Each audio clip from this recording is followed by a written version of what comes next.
Campus, the 100-acre residential campus at 2600 North Military Trail in West Palm Beach, extends Kaiser University's educational offerings to over 100 degrees in the heart of South Florida. Kaiser University also has an athletic program with 20 national championships, including the 2024 Women's Swimming and Diving Championship and 2023 football, lacrosse, and men's swimming and diving titles. Visit KUSeahawks.com for the latest. Jar and Levine. Call 1-800-747-FREE. That's 1-800-747-3733. ESPN 1063. WUUB Jupiter, a Good Karma Brands radio station. Is your credit on life support? Greenway Kia of West Palm Beach will be hosting a credit clinic at the dealership today and tomorrow. Local bank representatives will be on site to grant special approval to consumers who meet certain minimum criteria. If you have a job bringing home $350 weekly, the credit clinic at Greenway Kia of West Palm Beach wants to approve you so you can drive home your new Kia today.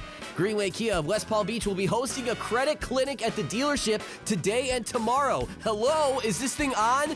I repeat, Greenway Kia of West Palm Beach will be hosting a credit clinic at the dealership today and tomorrow. If you have a job bringing home $350 weekly, the credit clinic wants to approve you for a new Kia today. So what are you waiting for? Don't miss the credit clinic today and tomorrow at Greenway Kia of West Palm Beach. Call 800-NEW-KIAs or go online at greenwaykiawestpalmbeach.com.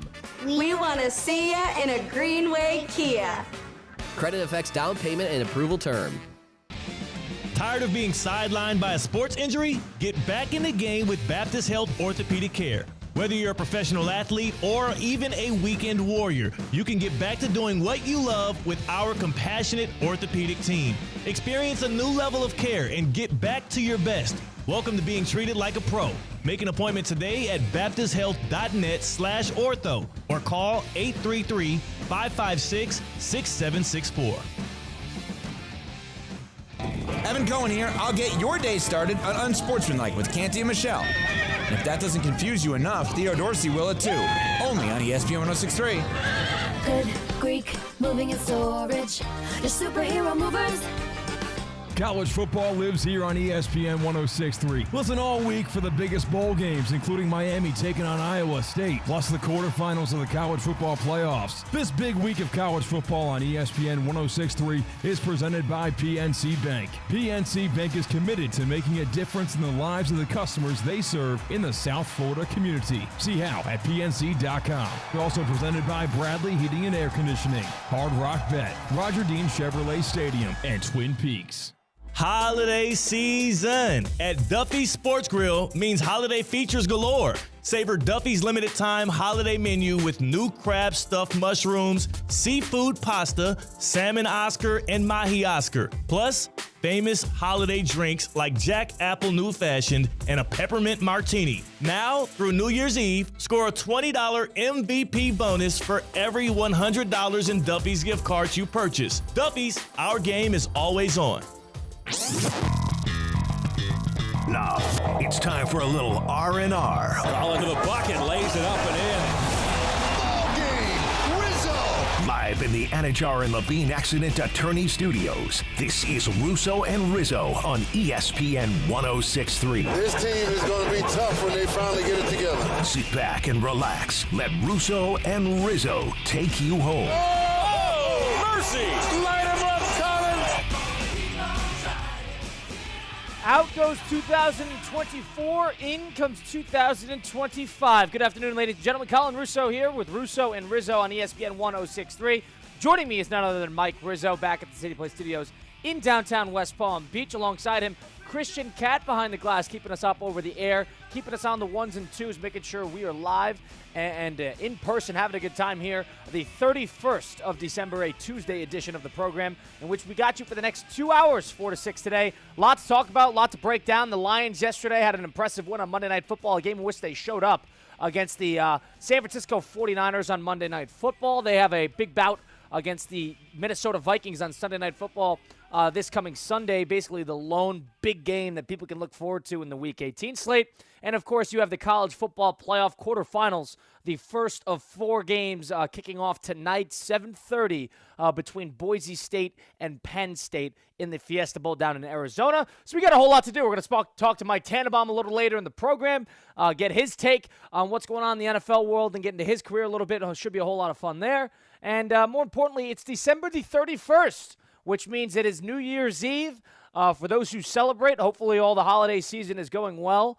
And on to a new year coming on in just a few hours here.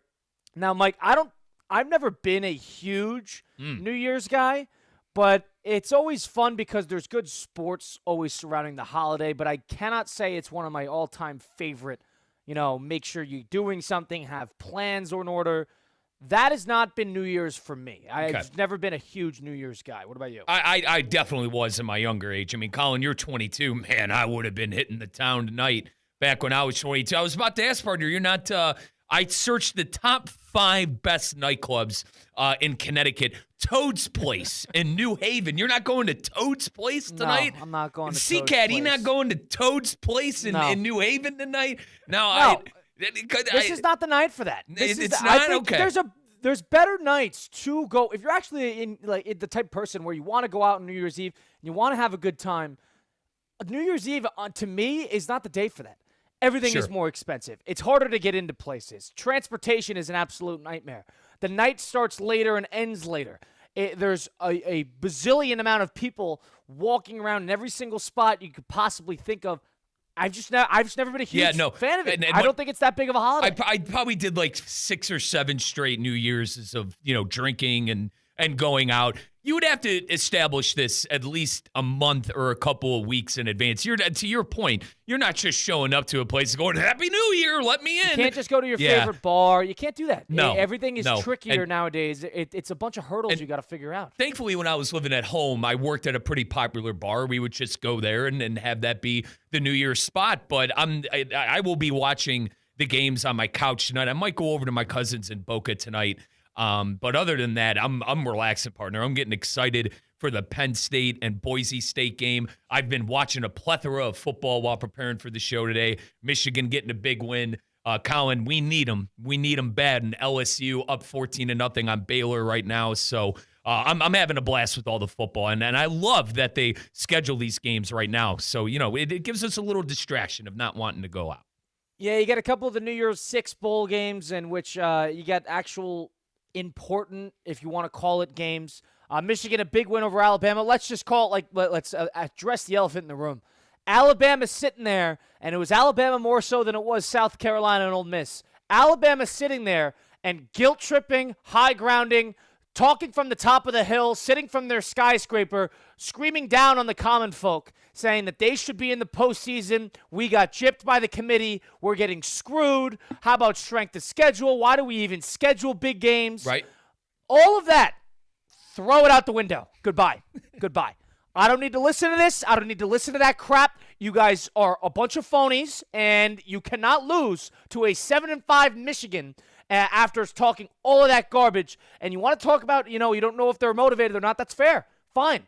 Alabama probably is more talented than Michigan. But the point is, you had a chance to prove something, and you didn't. So what good does all that complaining do when you have an opportunity in a relatively big game with a lot of bragging rights on the line for those who care, and you're sitting out there and you're going to drop a dud like that? Yep. Yeah, an immediate 2-score down, and Jalen Milroe, as god-awful as you could possibly imagine. They had a chance towards the end, and then a terrible 4th and 10 attempt at the end. I don't want to hear it. Alabama, you didn't get in. Nobody cares now. If you guys are so motivated, same thing with Florida State last year. If you guys wanted to get in so bad, then go out and give a look at me, prove it to the committee in your bowl game. Florida State did do that. Jury's still out on South Carolina, and Alabama didn't do that. So I am over that. Wipe your hands clean. Goodbye, Alabama. No interest, no care in the world. You cannot lose that game and say you should have gotten in the playoff. That's my takeaway on that. Well, now, the conversations for SEC people in Alabama is, the game didn't mean anything. Those kids weren't up. I actually had a friend who roots for an SEC team who is a huge SEC guy reach out to me, Colin, and say, well, the Alabama kids were boozing at the bar. I have, quote unquote, a friend working at the hotel bar the night before. Save that for another person who cares. You've dropped the ball and you look like idiots. Let's call it for what it is. You look like idiots. And another thing, I think that Michigan team significantly got better towards the end of the year. They got a big win versus Ohio State to end the year, and then the end of the year of the win versus Alabama, who was playing all their starters and looked like they wanted to win that game at the end of the game. I think you could give your flowers a little bit to the Michigan Wolverines. But, Colin, with Nick Saban out of the SEC, you wonder if truly the SEC, I mean, you had Saban, you had Smart. This is such a coach's sport. You talk all the time on this is a coach's sport, and I agree with you. But with Saban out of the picture in the SEC now, I think it opens the door for the Big Tens. It opens the door. I know the ACC has struggled, but other Power 5 conferences to kind of inch back that ground a little bit. And it's a Big Ten day here in ESPN West Palm. C-Cat's got his garb on. I know you can't see him on the camera yet, and I got my garb on too. It feels good to be a Big Ten fan today, I got to say, Kyle. I got to say. Listen, I went to a Big Ten school. I couldn't care less that Michigan beat Alabama. Well, you hate Wisconsin. Hold on. I don't think it adds any sort of the race between the Big Ten and the SEC because there is not a race between the Big Ten and the SEC. Yes, there is. There is this year. There's not. This year there is. The top-heavy Big Ten teams are better than the top-heavy SEC teams. Fine. Maybe as a conference. Fine. The national champions, there's been 5 different SEC national champions. A lot of it has been Saban. He's not there anymore. LSU, Georgia. 19, that's 6 years ago. Fine. It's just been Michigan, Mike. What are we talking about? Hey, it's a new era. It's a dawn of a new era, Colin. I can't listen to this too much. You don't watch these games in which, whether it's true or not that these teams care or don't care, you could chalk it up however you want. That's fine. I don't think that my conclusion coming out of those games is, I have there's a little bit of a head start in the Big Ten versus SEC race. There is not a race between the SEC and the Big Ten. That is not the way I look at it. I look at it just of Alabama, the team this year, specifically the ones whose fan base, the teams themselves, same with Miami, sitting there and complaining. Lane Kiffin, we'll see what happens there.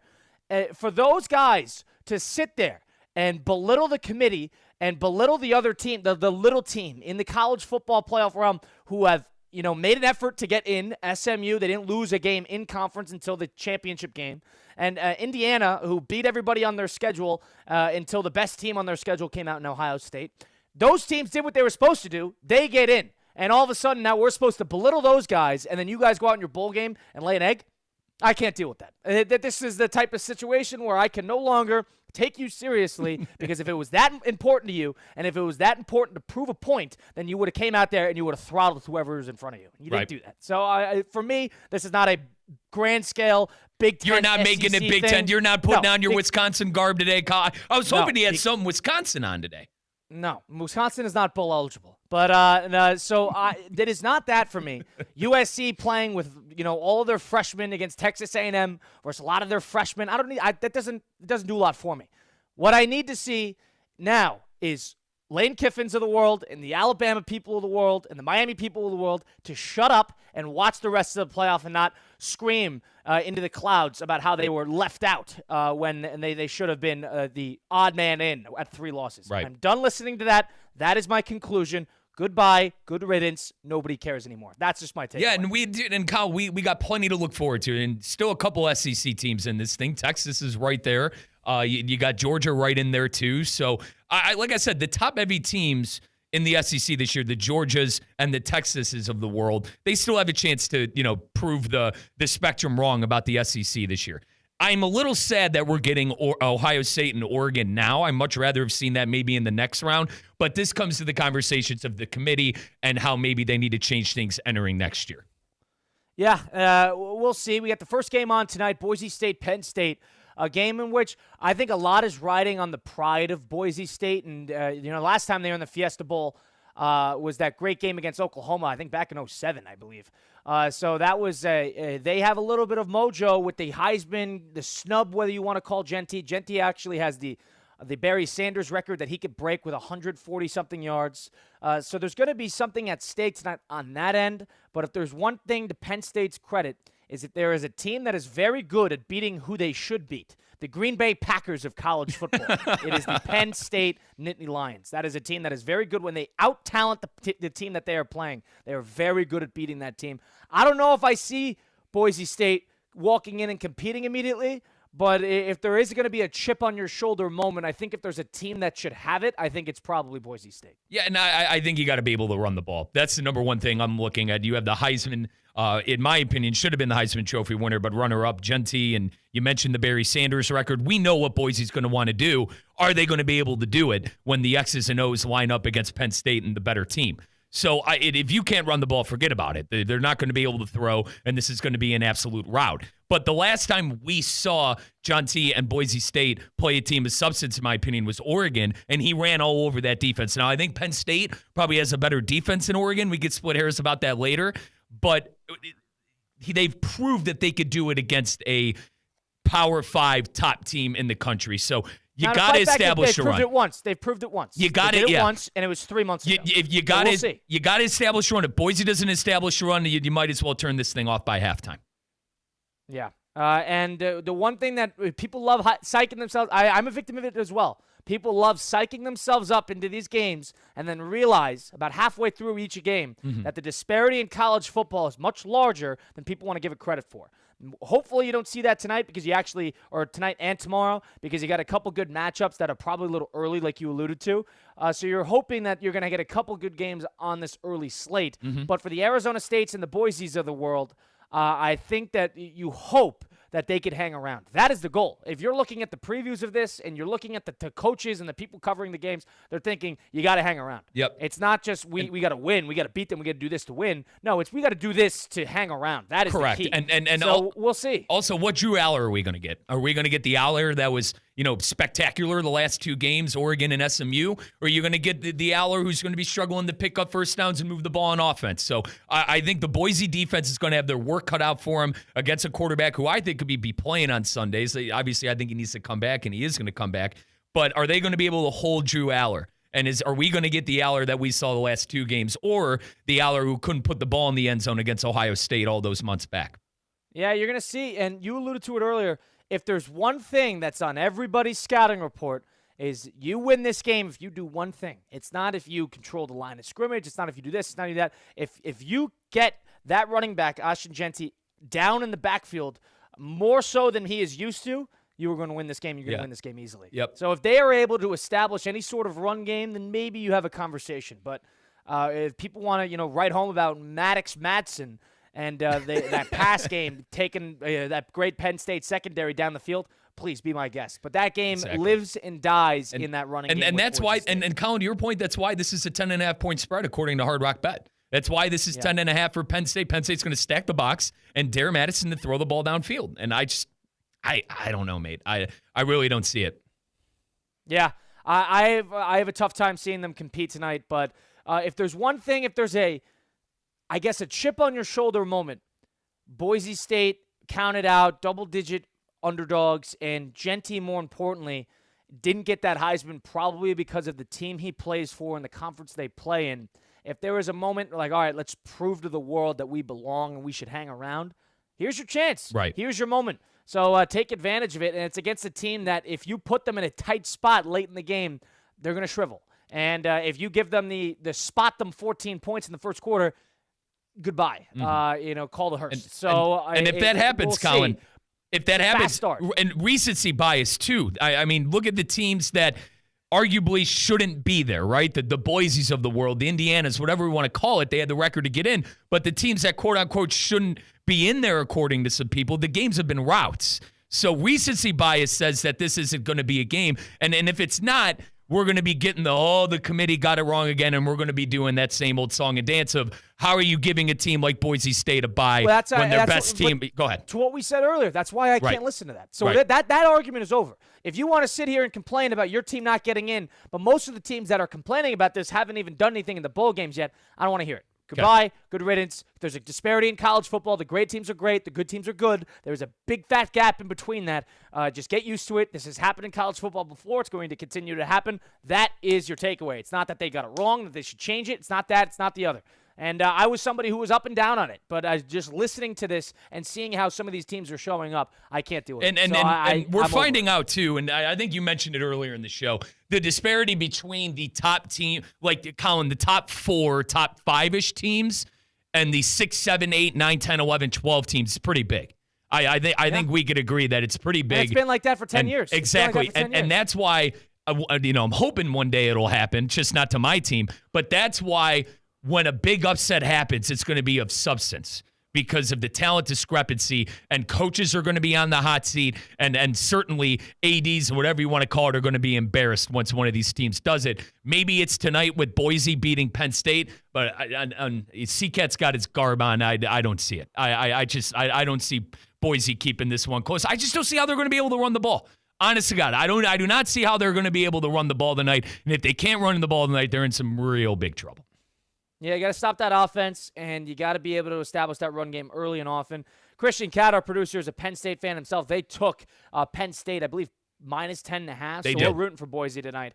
We'll see what happens there. Of course, that game kicks off at 7:30. We'll get into the rest of the college football playoff, get into what we saw yesterday on Monday Night Football in a meaningless game in which, to Mike's credit, the Detroit Lions showed up in a big way, played a tough game, and their keys to victory are now abundantly clear the last couple weeks. We're going to score as much as we possibly can, and as long as we give up in the 30 range, we'll be okay because we'll score 40. That is the Detroit Lion way. That is what they're riding on into a big Week 18 showdown for the number 1 overall seed, but we'll get into that and more coming up later. First, if you've been in a car accident, truck accident, or suffered a slip and fall, my friends Mark Anajar and Glenn Levine at Anajar and Levine Accident Attorneys are here to fight for you. They don't charge you unless you win. They work tirelessly to get you the maximum compensation that you deserve. Why settle for just any attorney? Demand Anajar and Levine today, because that's the Anajar and Levine difference. All it takes, one phone call to take back control of your life. Don't wait. Call for a free consultation today. That's 1-800-747-FREE.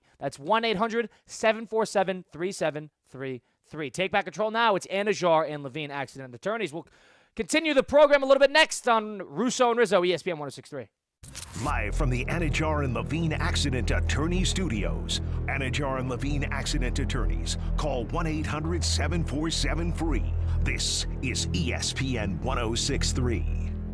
Hey Florida drivers, the holiday season is upon us. When celebrating, always plan ahead and know all your options. If you drink, don't get behind the wheel. Instead, designate a sober driver or catch a ride service. And if you are the designated sober driver, commit to staying sober.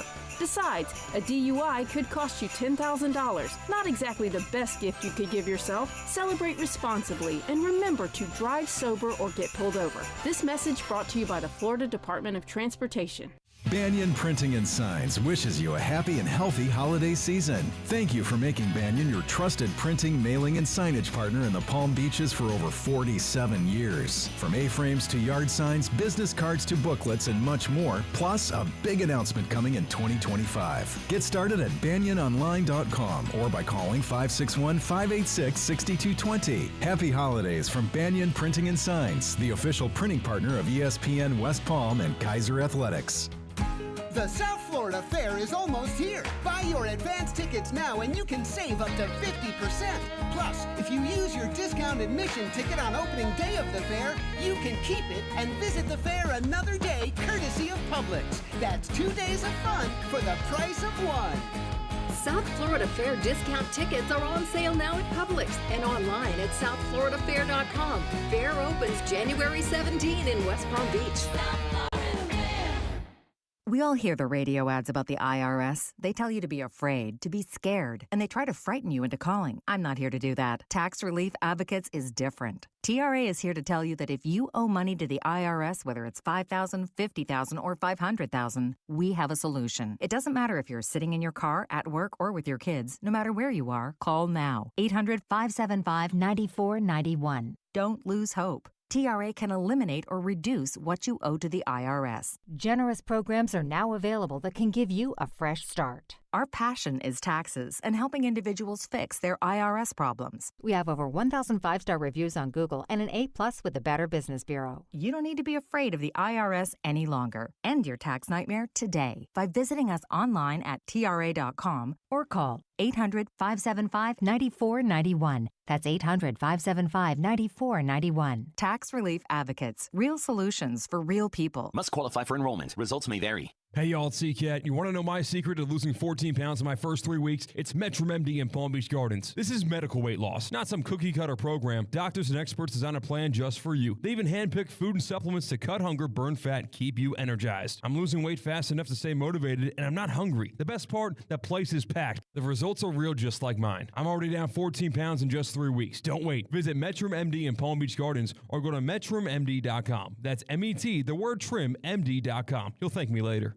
Kaiser University's flagship campus, the 100-acre residential campus at 2600 North Military Trail in West Palm Beach, extends Kaiser University's educational offerings to over 100 degrees in the heart of South Florida. Kaiser University also has an athletic program with 20 national championships, including the 2024 Women's Swimming and Diving Championship and 2023 football, lacrosse, and men's swimming and diving titles. Visit KUSeahawks.com for the latest.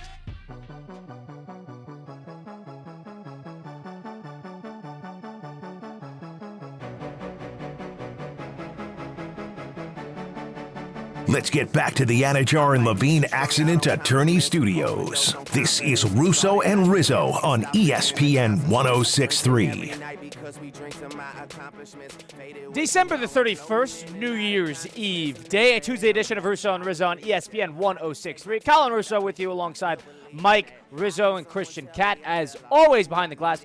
Got you 4 to 6 today. If you missed any of the program today, want to listen back, go to Russo and Rizzo at Apple, Spotify, wherever you get your podcasts. Or if you want to watch us, see our pretty faces, we are live streaming on ESPN West Palm on Facebook, Twitter/X, and YouTube as well. So go watch us there as well, if you so desire. If you're over listening on the radio dial, there's just an option there. But in the meantime, got a lot to do today with the college football playoff kicking off tonight. The NFL has their Week 18 game. Week 18 slate coming up next week. Week 17 closed out yesterday on Monday Night Football with the Detroit Lions. And Mike brought an interesting point up to me. It's New Year's time, so it's New Year's resolution time. You know, this is the time of year where people like to lie to themselves and decide that I'm going to start changing this and that and the other, and I'm going to be a better person for it. Half the time, more than half, I would say about 70 to 80% of the time, means absolutely nothing. But this time, let's start thinking a little objectively. We're not going to do the personal ones, but I'm more curious about the sports side of things. There are sports, there are leagues, there are teams, there are ideas, there are, I guess, generalizations within sports that need correcting and need fixing. College football being one of them, NCAA athletics, the NBA, the NFL, whatever it may be. I want to go down and I want to break down what our sports New Year's resolutions are. What needs to change? What needs to improve? This can be general. This can be very specific. Whatever it may be. And I have an interesting one. I'll start us off. I want to go around the table here a little bit with all of us. And Bill Belichick said it today on the Pat McAfee show. He suggested this. And I ultimately, as somebody who has been the beneficiary of the system that the NFL currently has in place, I think a draft lottery should be considered in the realm of the NFL just to combat tanking. Now, I'm not saying that teams do tank. I'm not saying that it's necessarily a problem because the coaches and the players on the field are not guaranteed their jobs. But rooting for your team to lose, I don't think is all that fun. And as somebody who's well used to it and is well used to getting that number one overall seed just off of the strength of schedule, I don't think it's a bad idea for the NFL to schedule something like this. If there is one thing that the NFL is not great at, it's probably not great at making sure the bad teams try to compete towards the end of the year and don't roll over and die. So if there is going to be a sense of a lottery, I don't think if there's a New Year's resolution for 2025 in the NFL side of things, I'm not saying that this should happen next year. It's going to be a whole logistical process, but I don't think it's a bad idea to consider something like that. I kind of agree with Belichick. To your point, it's another layer of things for teams that are bad, right? I mean, teams that are high up in the draft usually are bad on the field, but also bad at drafting. You know, let's call it for what it is. The teams the common suspects that are usually in the top 5 are in the top 5 because they're bad on the field and they're bad at drafting. So adding another layer into that, I think, complicates things a little bit. And I'm not sure if the NFL would be open to doing something like that, but I personally think it would be for the better. Colin, mine has to do with college football, specifically with the college football playoff. I think we have to fix the automatic buys. I think we have to fix the ACC champion getting an automatic bye, the Big 12 champion getting the automatic bye. Hell, even the SEC and the Big 10. Obviously, Oregon probably deserved it this year. I'm not going to sit here and go through all the teams who didn't deserve it and who did deserve it, but I think that it's got to shake up a little bit. And listen, it's the first year of it. So and this sounds isn't, like they're going to do that. Yeah, it does sound like they're going to do that. And this isn't me going, oh, shame on you, college football. This is new. I understand that, and new things take time. I am a big fan of the 12-team playoff. I don't care that there is a solid take out there that there's not 12 good teams year in and year out in the first round of the playoff. Kind of proved that a little bit. Fine, but I think it adds a little zest to the regular season. And a lot of people say that the college football playoff is now taking away from the regular season because games don't mean much. I don't really agree with that. So my New Year's resolution is for college football to kind of fix how we format this college football playoff with the buys and such. Sounds like they're going to do that too. It sounds like there's conversations being had at the top levels, and I think it needs, with the committee and the athletic directors within the board, need like a unanimous vote to adjust it. And I think they will do that because I think it's honestly, like you said, for the betterment of creating an event and creating a process in which you get excited for these games week in and week out. So I agree with that. And hindsight 2020. I think that's probably that's a resolution that I think somebody's actually going to get done. I think the college football playoff will actually get that done. Last thing on that, hindsight 2020, Oregon probably should have had the route Penn State had. You know, Oregon was the best team. They probably should have played the SMU and the Boise States of the world. And, you know, I know the Buckeyes lost to Michigan, neither here nor there. We could blame it on that. But I think that right there, Penn State getting SMU and Boise State the first 2 rounds, and Oregon, you know, getting the bye, but then facing the 8th seed Buckeyes, I think that's a little harsh. Go ahead, C-Cat. Well, yeah, this actual format that we're seeing this year that looks funky and wonky because the Big 12 and the ACC are bad.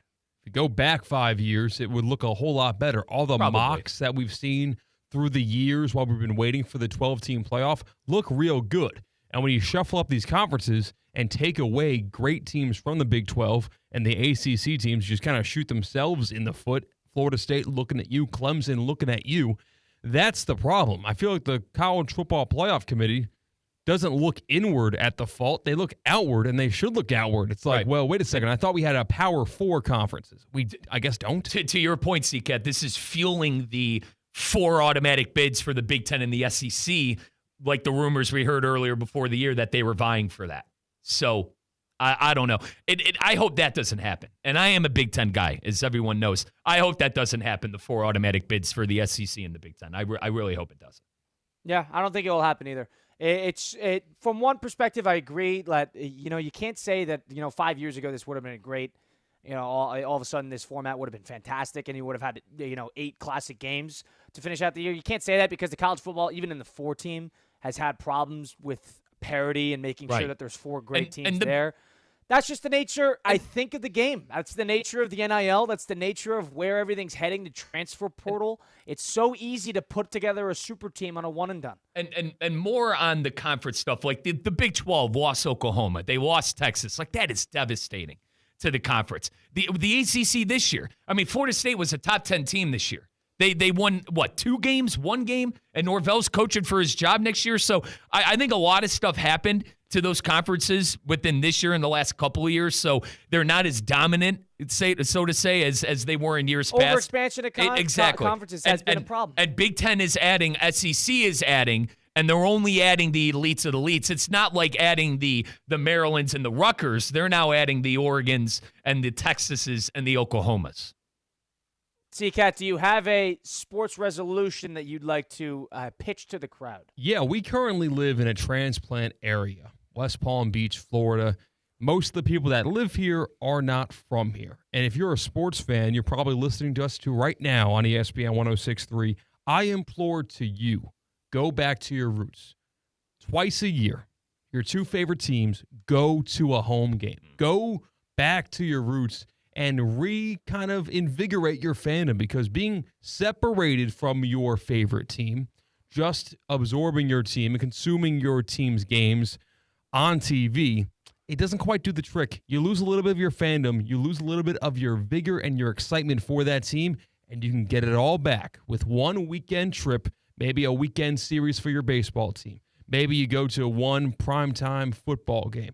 Go back to your roots and watch your team in person, surrounded by everyone who dies for their favorite baseball, football, soccer team. Doesn't matter.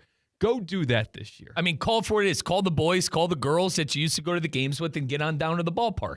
You know, and hey, Christian, speaking from the heart there, he went to a Yankee game in the World Series this year, or in this year. He went to the Penn State the last two games. No, it was cold. No, I got to say, it was cold in Happy Valley. This is something that you're speaking from the heart here, huh? Yes. It's reinvigorated you. A little cold in Happy Valley. Yeah, I will now make sure to kind of plan days and plan these trips, because both trips were very spontaneous. One was planned for me. My girlfriend got me World Series tickets, so I would not have seen a Yankee game this year if not for her.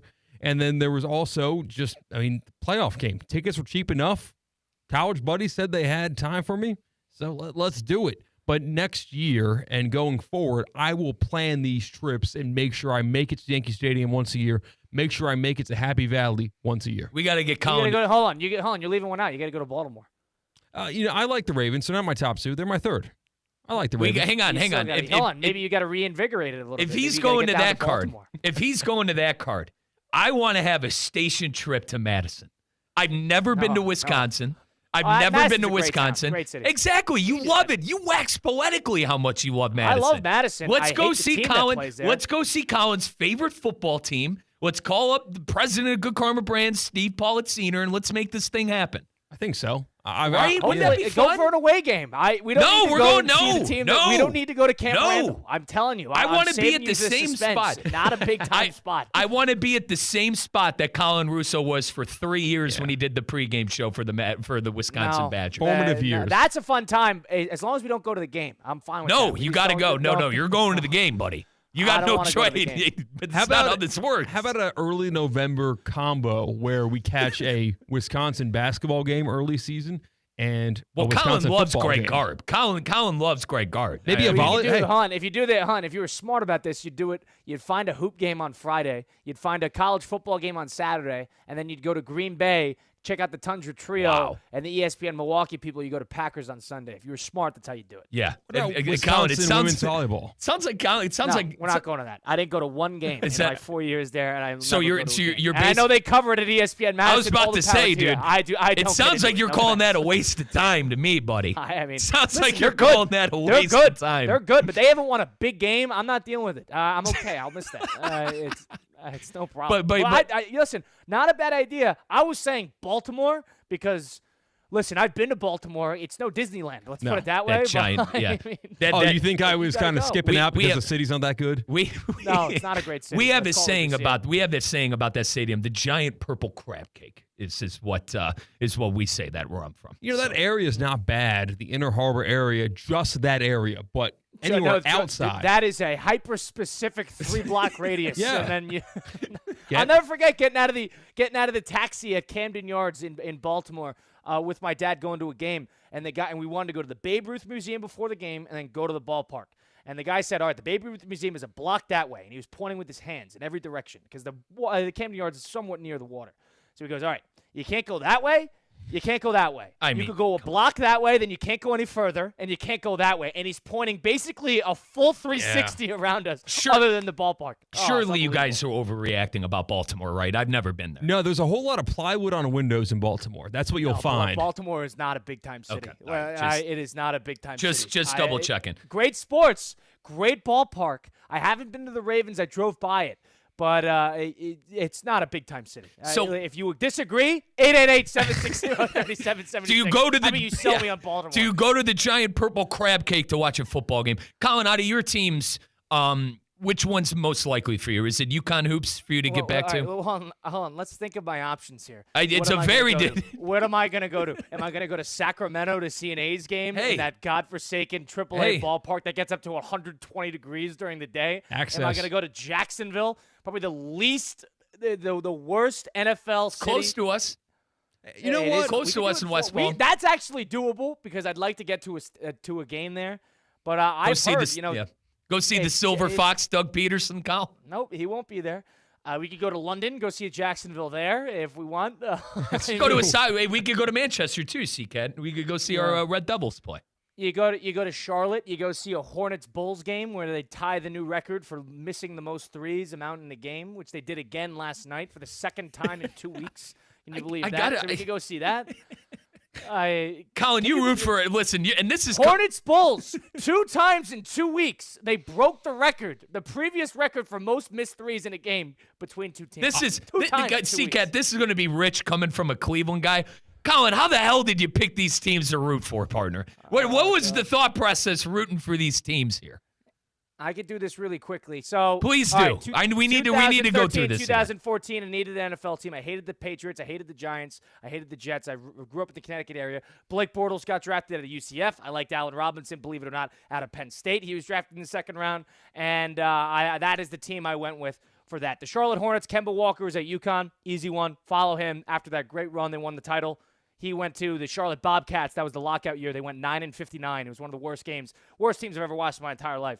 And the Oakland A's, my father is a San Francisco Giant fan, said, screw that, went across the bay, and here we are. Good. And I like the Islanders. I root for the Islanders because I love going to a game there. So I think if there's a game where there actually is a lot of fun to go live, it is hockey. So that is a regional sport. I've never been to an NHL game, Kyle. Maybe we go to an Islanders game. I've never even been to the city of New York. That's a great time. Now, is that in New Jersey? Add that to your New Year's resolution. Okay. Make that your New Year's resolution. Is that where is the Islanders arena in New York? We've been there. It's in Sunrise. Okay. Yeah, we've been to that arena. It's what is it? Maybe an hour from here, a little west of like Fort Lauderdale, Miami. No. area. The Islanders, brother. The Islanders. Oh, Islanders. I'm sorry. You're talking about the. No. I'm sorry. Yeah, Islanders where is that in New York? Long Island. Okay, Long Island. Okay.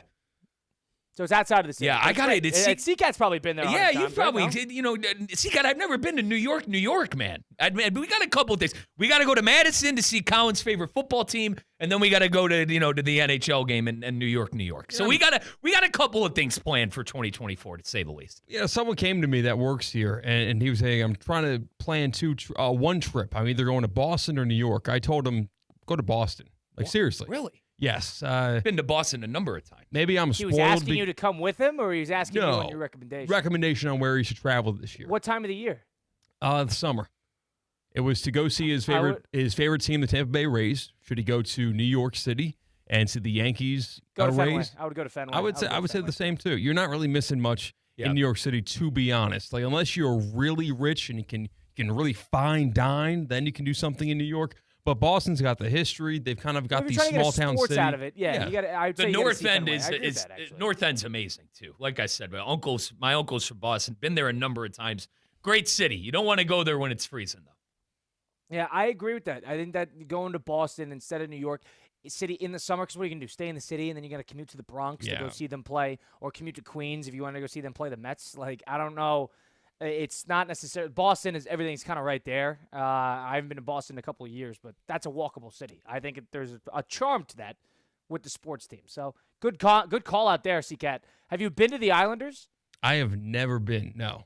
Do you have a hockey team? No, I'm not an NHL guy. So I've got a hockey team. I only watch the playoffs, but I'm a Capitals fan. Okay. All right. Little Ovechkin action. Yeah. Got a OV jersey at home. Nice, dude. All right, interesting. All right, I guess it is that Washington-Baltimore area.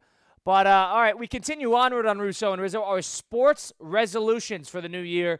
Mike Rizzo says that you got to fix the auto buys on the college football playoff. Christian Katz says you have to make an effort to get to your favorite team. If you are a transplant fan, you are away from that home field.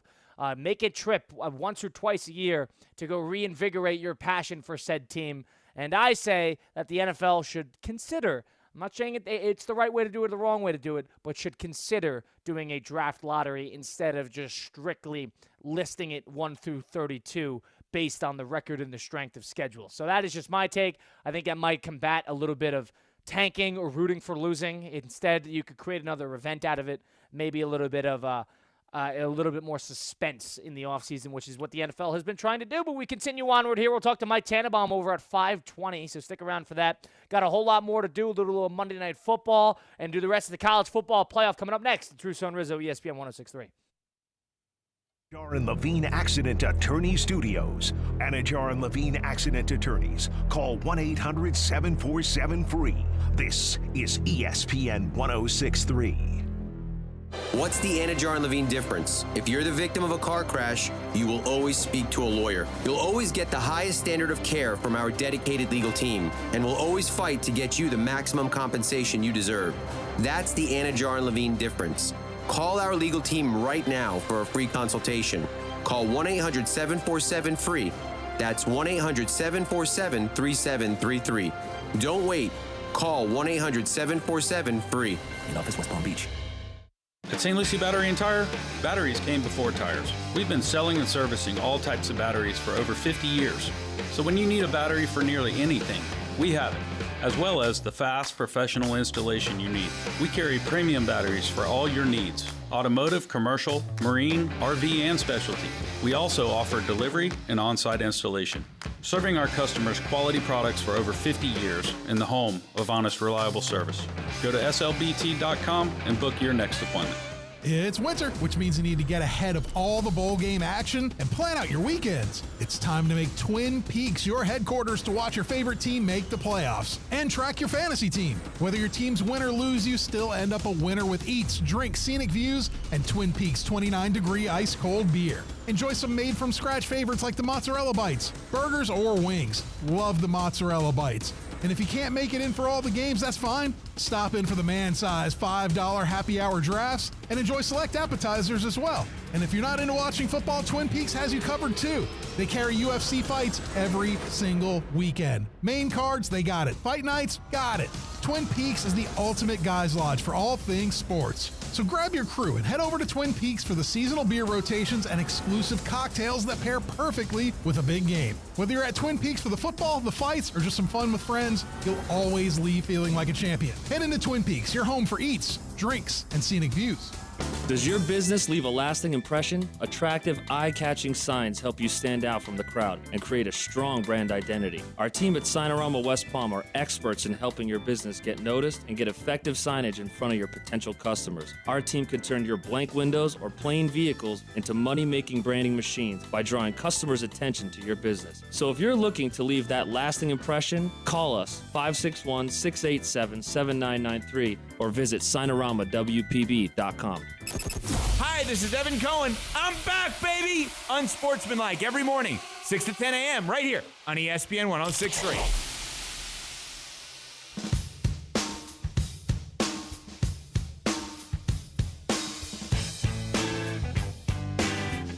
Let's get back to the Anajar and Levine Accident Attorney Studios. This is Russo and Rizzo on ESPN 106.3.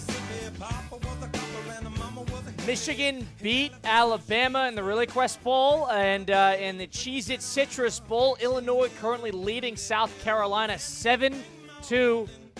Two college football playoff hopeful teams outside looking in complained till the cows came home that they were screwed by the committee, and now all of a sudden cannot put it together against a middle-of-the-pack pair of Big Ten teams. Woo! Big Ten! And Let's to prove go! Something. So good job to the SEC. Good job to those two programs who are putting on an absolute show here on New Year's Eve. But we continue onward. Russo and Rizzo on ESPN 106.3. The real fun games with some meaning come up tonight and tomorrow. So you're going to be a packed slate of 4 games, playoff implicating games in the college football playoff. No better time to get started over on Hard Rock Bet. There's so many different ways to bet. If you're not the big bettor, like to put something smaller together, maybe get more value out of it, put together a parlay up to 20 legs. There's so many different types of parlays. If you're not sure what to bet, You can see the popular trending parlays that are built by other users that you don't even have to, that you can just follow, tap along, and all of a sudden you're with it. Just a few taps on the app. It's so easy to get involved. Go download it on the Google Play Store, the Apple App Store, or go to hardrock.bet.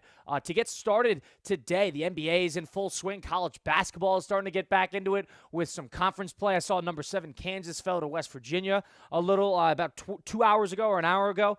So a lot's going on. You're going to be watching these games anyway. You might as well sprinkle a little action on it. Go get started on Hard Rock Bet now and get up to $100 back in bonus bets if your first bet does not win. That first bet can be a parlay, can be a prop, can be the over, whatever you like to bet in a game you choose. You either win your first bet or get the same amount you bet back as a bonus bet. It's Hard Rock Bet, offered by the Seminole Tribe of Florida. Must be 21 plus and physically present in Florida. The wager terms and conditions apply. Considered by gambling. Call 1-888-ADMIT. So we continue onward here. Monday Night Football, and Mike hit this right in the head yesterday.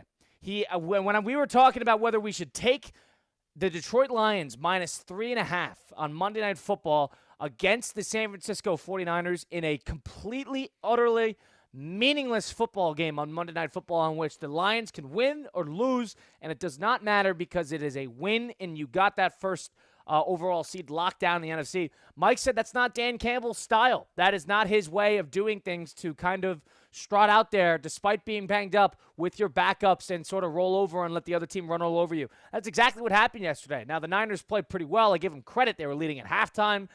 They were going swing for swing with them. They just couldn't really hold on and keep that offense in front of them. But credit to the Lions. Right. No doubt about it. Credit to the Lions. Credit to Dan Campbell proving a point there. Minnesota watched that game and thought, oh, boy, they're not afraid of us. If they're playing 5 days out from their big Sunday Night Football game and they're putting 40 up and not afraid, and that is a team that is, going to intimidate you a little bit, and that's exactly what they did yesterday on Monday Night. And I think it's just destined to be Lions and Eagles. And I think that's going to be a magical playoff matchup when we get there in the NFC Championship. Give credit to Campbell, though. Like, I know that there's questions with Campbell about, is he going to not deliberately, Colin, but you get what I'm trying to say. Is he going to lose a game because of who he is? He's going to overreach. Exactly. Is he going to go for it on fourth when you definitely shouldn't? Is it going to bite him in the butt? But that guy, he doesn't rest on it, He knows who he is. Yeah, they show up every week, week in and week out. What's the word? What's the saying I'm looking for? Like, Colin, you say it all the time. You don't believe in this. You don't believe in that. That's a guy who doesn't go back on his word. You know what I mean? That's a guy who does things one way, and that's the only way. And that's why I respect Dan Campbell, and that's why I wanted us to take them in that game last night. I do want to say I was getting a little nervous in the fourth quarter, and for those of you who aren't familiar, we make picks against the spread with our other show, Theoretically Speaking. It's called Punchline Picks. The season loser is going to have to do stand-up comedy. So I was a little worried in that fourth quarter a few times last night, Colin, but thank God the Lions were able to pull it out for our sake. Yeah, big time showing from them. A game that really means nothing. And there's a lot of games in the next, 6 or so days that don't really have a lot of meaning towards the actual NFL playoffs. Call it to a bunch of bad teams in the NFL now and a bunch of good teams, so they're locking down their positions. Go ahead. Let me ask you this. Is it what I said earlier? Is it the Lions and the Eagles and everyone else? Is there a chance for you're buying the Vikings. You're buying maybe a couple other of these teams in the NFC over the top dogs. The Vikings, that's going to be a great game next week because the Vikings have the defense to kind of, they need to cold Let me add another layer. A couple stops a game. Let me add another layer, and Christian Cat, if you want to jump in, feel free to jump in. Like, if the Vikings win, does it become Minnesota and the Eagles? Do the Lions lose their luster a little bit because they don't have the home field? I truly wonder if it is that top 2 race with the Lions and the Eagles because, in my opinion, and fair play to Minnesota, I just, for some reason, Colin, I don't think I'm going to buy their stock in the playoffs. I'll buy them to win a game.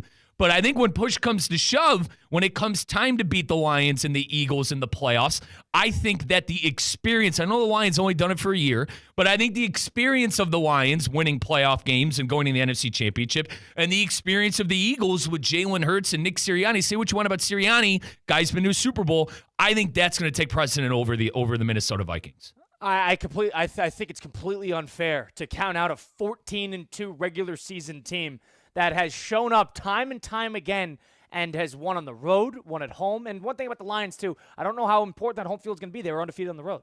The games they lost were in their building. So they were undefeated on the road.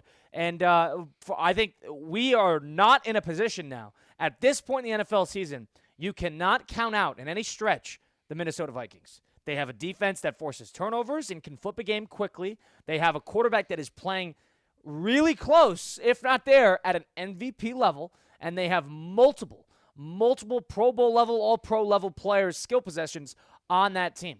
It's a well-rounded team, and they have a little bit of magic. They have a very good head coach, probably the coach of the year. I don't think it's fair. You can't count them out. And I wanted to count them out all year long. They kept proving me wrong. I'm fully on board. That is going to be a great game on Sunday. And listen, you're not the only one who counted them out. I mean, look no further than before the year. You know, the talk in the NFC North was the Chicago Bears and Caleb Williams. And then look in the middle of the year. Green Bay Packer fans weren't buying the Vikings. They lost 2 games against them. And I think any other team in the NFC, for that matter, as well, like the Eagles, and I know the Niners are out of it now, but probably early on, the 49er fans are looking at the Vikings going, oh, you know, they're a good story, but we'll have to see. And it's funny because I remember we had a couple of Viking fans reach out to the show and say, Riz, you got to start putting faith into the Vikings. Colin, I'm still not there. They've won 4. They're going to win 13, 14 games. I'm still not there. Why? I just think the experience in the playoffs, I think, means something. I think you got to go there and lose first. I think you have to go to the playoffs. But Colin, different quarterback, different team, right? I guess. Different quarterback, different team. Brian Flores was it's the same coach. I think you got to go there and lose. And then you come back. Like the Lions, I think, are a team of destiny in the NFC. They should have won that game last year against the 49ers. 49ers are already out of it. They're not going to see them in the playoffs. I think all they're going to have to do is get past the Eagles. I tend to agree with that specific point, but I don't think the Vikings have a lot of them or have proven in any way that they should be outside that top-tier upper echelon bubble in the NFC. They are well belonged. I thought they were a step below what we saw from the Eagles and from the Lions, but they're well in there. Yep. Now, I do think the Lions are that if they are able to put it together in the playoffs, and especially if they're able to beat somebody like the Chiefs, that we are going to look back at that offense and see one of the best offenses the NFL has ever seen. No. And I do not. That is not a hyperbole. That offense is as good as it possibly gets. They beat you in every way, shape, or form. They have a great tight end. They have a great quarterback, plays on time in the pocket. They have multiple running backs. They have a great top 5 running back. They have multiple receivers. Mm-hmm. They have an excellent play caller. That, to me, and they have an all-star offensive line. One of the best offenses the NFL has ever seen. If they are able to put it together in a big spot, you got to let the rest of the season play out. They're on a crash course towards Kansas City. Kansas City's now opening up their playbook. Once they get to the postseason, then you're going to really see exactly, and you're going to see what Andy Reid is made of. Now, the things I worry about for Detroit, number one, the injuries. Are they going to be able to, as you said earlier in the show, Colin, can they continue to just outscore opponents and bank on their offense to outscore people? Yeah. Probably. I mean, if recency bias. Now, you disagree with me, and I'm sure Christian does too. I worry about Goff in a big spot. I don't think he's Burrow level. I don't think he's Mahomes level. I don't think he's Allen level. Is that fair to the young man? Probably not. I go back to the Super Bowl that the Rams lost all those years ago. He doesn't need to be that level for them to win. And I go back to last year when the offense just went completely stagnant. Listen, you could blame Campbell. I 100% hear you blaming Campbell, acting like a WWE personality instead of kicking field goals. But I do worry about Goff in a big spot to an extent. And also, like, I hate to even bring it up because I'm such a Dan Campbell guy. You know I love Campbell.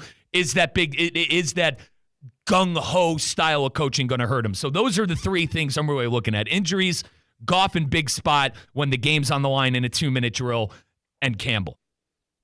One thing that I agree with, though, one of the 3 that is quite apparent is that defense has some problems. And it's injuries. Probably all because of the defensive injuries. And they're going to get a couple guys back here, back there. They need that bye in the worst way. But that defense, their game plan is clear. We are going to not make a mistake offensively. We're going to score. Once we start getting rolling, we're going to score every drive. And we are going to wait for you to make 1, 2, 3 mistakes on your side of offense. And we're either going to force a turnover and force to finally get a big stop, fumble, whatever it may be. And then you're not going to be able to keep pace and continue going drive for drive. We're going to let you make your mistake, and we are going to score every chance we get when we are on the ball offensively. It's a good way to play. It's not necessarily the most consistent way to play in a big spot, but that is the one problem. The glaring hole is defensively they're just beaten shreds. You mentioned the crash course with the Lions and the Chiefs. Let me flip the script a little bit. Let's talk about Kansas City here. Are they the inevitable?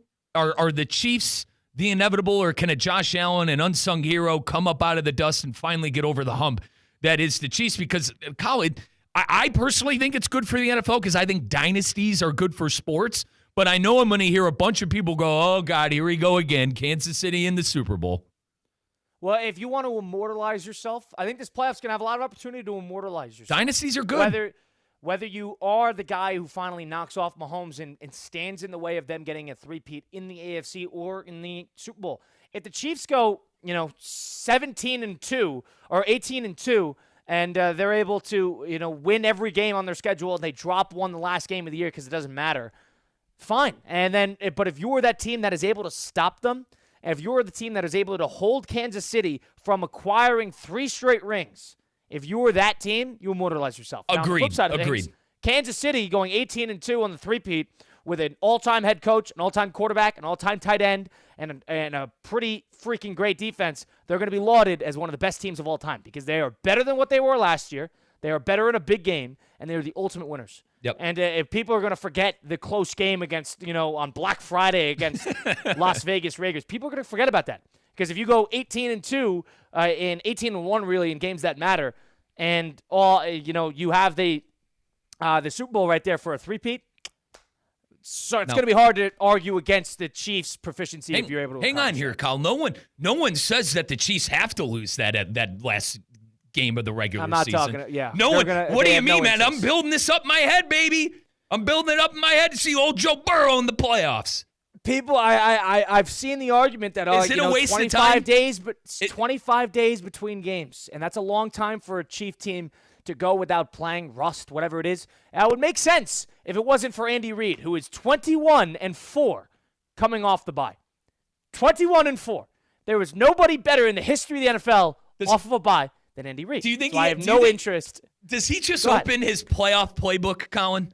Does he just say, "Oh, playoff time," slap it on the desk? He's just great off the bye, so I'm not worried. They're not. I have a very hard time seeing Denver not get throttling Kansas City and their backups on Sunday. So off of that, they have that first seed locked up. They're great off the bye. They have nothing to worry about. They need the bye. They're older in certain spots. They'll play a couple guys. Might play a little bit. Maybe they'll play a half. I'd be shocked if they played 4 quarters. But that's the theme of the playoffs here. I think if we're looking ahead, it's immortality. Who's going to be the team that knocks off the Goliath? Who's going to be the David, so to speak? And who's going to hold the Chiefs off from that everlasting three-peat that everybody's afraid to hand to them? Who's going to be the team to stand in the way? Or is Kansas City going to cement themselves as probably the most dominant dynasty at the moment in the history of the NFL? Over the Patriots. Patriots was over a multi-year three-peat. They can't say three-peat. You could argue the Patriots were kind of a dynasty that went 3 times, right? We could probably say the Patriots. They won 3 and 4 years early in the 2000s, and then they did it again. But I agree. But the greatest short-span dynasty of all time. Who are you going to argue against if they go 3 in a row? I know. There's a lot of Hall of Fame level quarterbacks that they are beating on that stretch as well. And I like Mahomes. I am a Mahomes guy. So I think I told you already, dynasties are good for sports because you have the people that want to see it and want to see them three-peat, and then you have everyone else who's rooting like the Dickens against them. Yeah. The bigger they are, the harder they fall. Who will be that team to knock off Kansas City? If I were to be a betting man and I had to put our best against their best and that their best is Kansas City, our best has to be Detroit. It's the only team that can outscore them. They out-talent them. They have 3 head coaches on the staff. That is the team to do it. That is our David. Saying that Detroit is a David is crazy in this analogy, but that is really what it is. If Kansas City is one playoff run away it's not, from though. a three-peat. It's not because Detroit has been the butt of every joke for as long as I've been alive, Colin, since the last 2 years. I think it would be very fitting for a team like Detroit and a sorry franchise like Detroit to knock them off. Correct. It'd be a fitting storybook ending, I think, for Lions fans. Yeah, we will see. As we continue on, we're going to do a little 5 and 5, talk to Mike Tannenbaum a little later on in the program. It's Russo and Rizzo on ESPN 106.3. Holiday season at Duffy's Sports Grill means holiday features galore. Savor Duffy's limited time holiday menu with new crab stuffed mushrooms, seafood pasta, salmon Oscar, and mahi Oscar. Plus, famous holiday drinks like Jack Apple New Fashioned and a peppermint martini. Now, through New Year's Eve, score a $20 MVP bonus for every $100 in Duffy's gift cards you purchase. Duffy's, our game is always on. The South Florida Fair is almost here. Buy your advance tickets now and you can save up to 50%. Plus, if you use your discount admission ticket on opening day of the fair, you can keep it and visit the fair another day courtesy of Publix. That's 2 days of fun for the price of one. South Florida Fair discount tickets are on sale now at Publix and online at southfloridafair.com. Fair opens January 17 in West Palm Beach. Bet live with Hard Rock Bet. Real-time wagering till the very last play. Missing the kickoff doesn't mean all bets are off. Delay a game on the guy who hasn't bet yet. Sometimes you just know your team is going to come back. The sportsbook for every kind of player. Hard Rock Bet.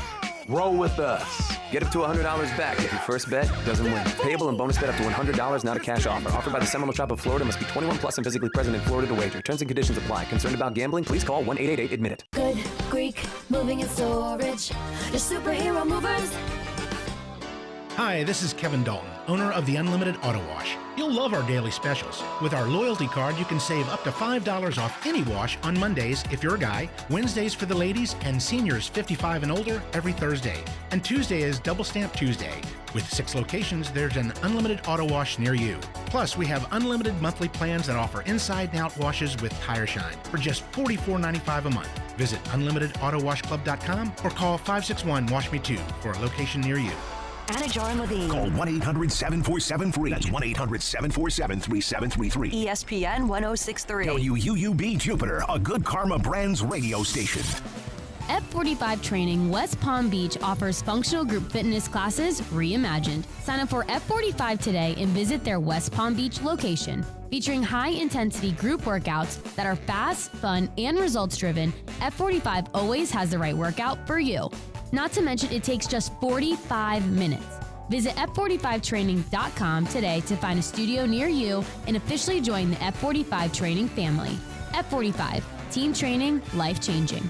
Good people, it's me, Theo Dorsey, and I want to make sure you're locked in with us at Theoretically Speaking. Just hop on YouTube, search at Theo Speaking, and hit that subscribe button. You can watch us live or you can play us back at Theo Speaking on YouTube. It's free. Theo here. EDS is yes. You've heard me say that over and over. So I need you to keep this website in mind too. EDSIsYes.com. For the most trusted AC specialist here in Palm Beach County, EDSIsYes.com. For 24/7 support, EDS is a trained comfort specialist. It's hard to stop a train. There are so many reasons why EDS is yes when it comes to your air conditioning and plumbing. EDSIsYes.com. That's EDSIsYes.com. Hey golf fans, Colin Russo here. Looking to improve your game? Flagstick Golf Performance, the ultimate indoor golf experience, is now open in Boynton Beach. With 3 indoor simulators and a state-of-the-art putting studio, Flagstick helps players at all levels up their game. Get lessons from experts, try the latest clubs, or just come up for a round in the simulators. You can track your stats and see real improvement. Flagstick is where serious golfers and beginners find their edge. Bring your friends or family and enjoy golf like never before. Visit flagstickgolfperformance.com to book your session. If you are buying a new home in Palm Beach County, whether it's your first time or you're upgrading or downsizing, the clerk's office is the services you need to help protect your investment. Sign up for our Property Fraud Alert program, offering free monitoring of Palm Beach County's official records. You will get an alert if a document, such as a deed or mortgage, is recorded using your name or address. For more information, head to our website at mypalmbeachclerk.com/homeowners. Congratulations on your new home. We are always here to help. Now, it's time for a little R&R. All into the bucket, lays it up and in. Ball game, Rizzo! Live in the Anajar and Levine Accident Attorney Studios, this is Russo and Rizzo on ESPN 1063. This team is going to be tough when they finally get it together. Sit back and relax. Let Russo and Rizzo take you home. Oh, mercy! Light him up, Colin Second hour on a New Year's Eve edition of Russo and Rizzo on ESPN 106.3. Colin Russo, Mike Rizzo, Christian Cat helping us out back as always. Back at the City Play Studios in downtown West Palm Beach. It's New Year's, so resolutions are now starting to be formed for the 4 total days that they will be in place in everybody's lives. Nobody takes that seriously.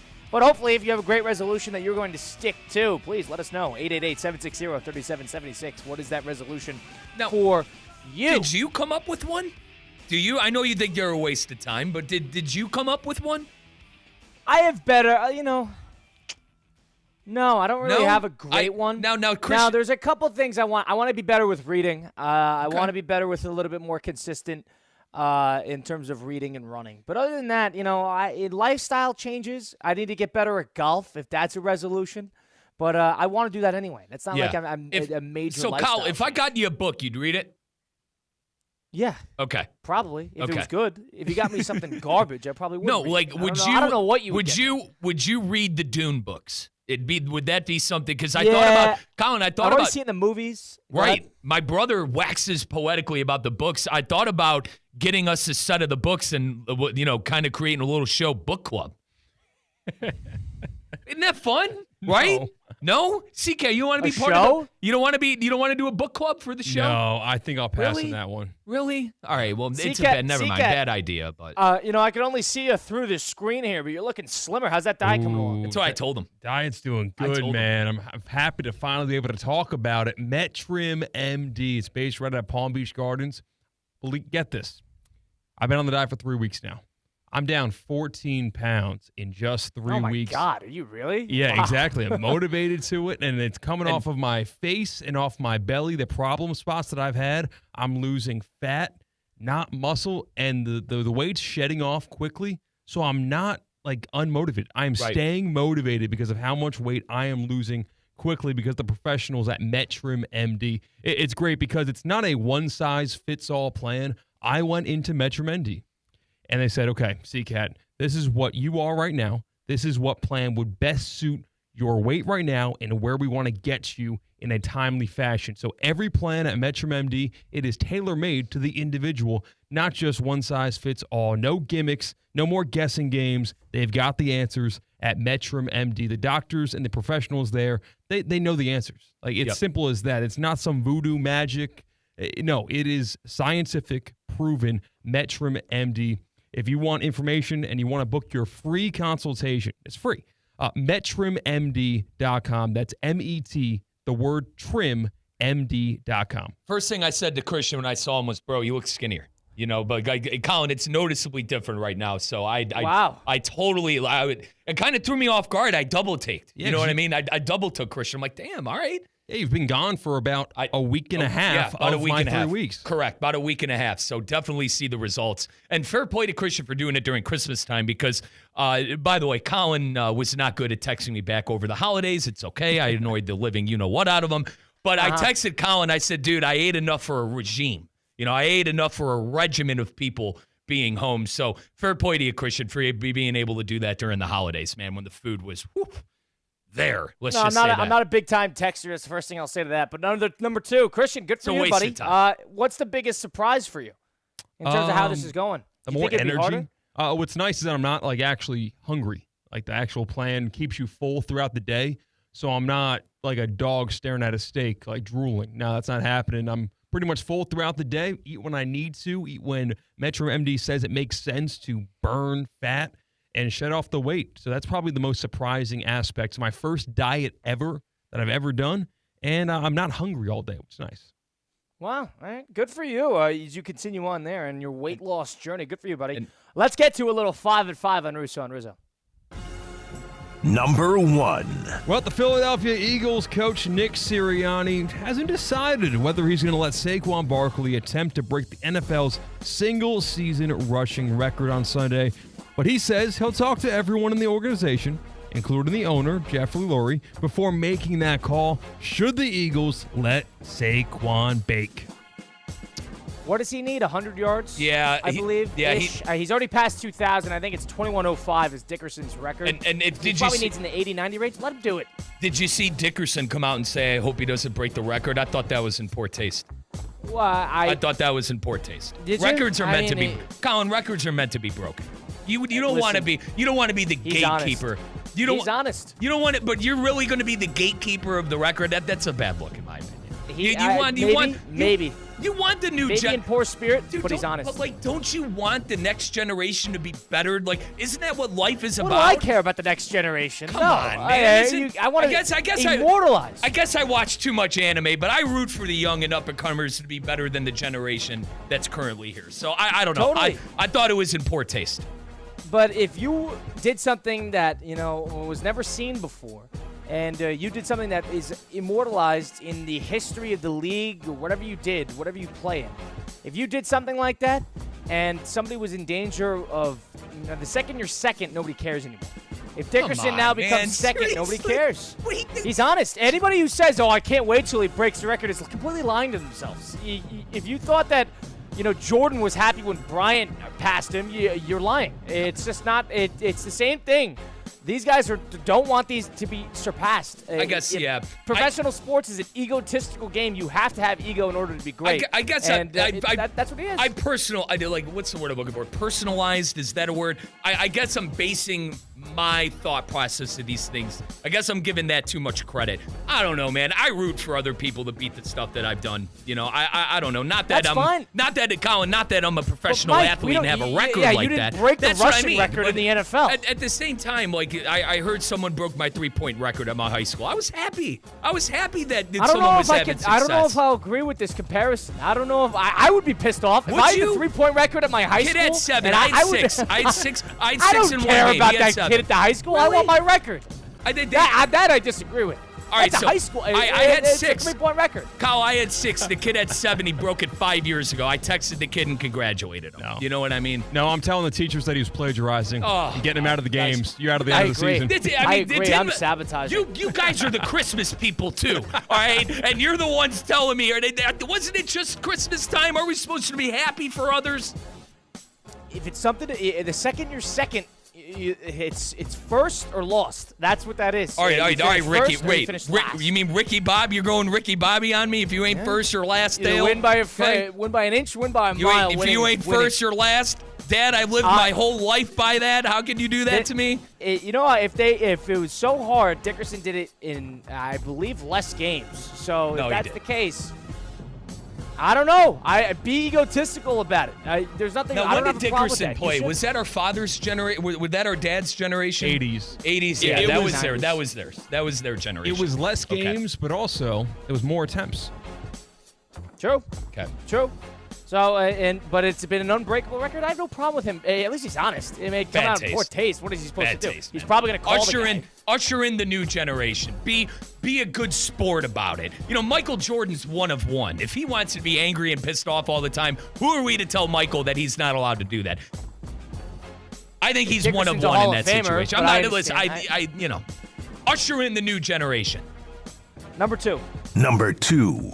Kyle Shanahan and John Lynch, GM of the Niners, they will be back next year after a disappointing 2024 season, according to team owner Jed York. York told the San Francisco Standard that Shanahan and Lynch are not going anywhere, emphasizing that the successful coach-general manager tandem will remain in their current roles.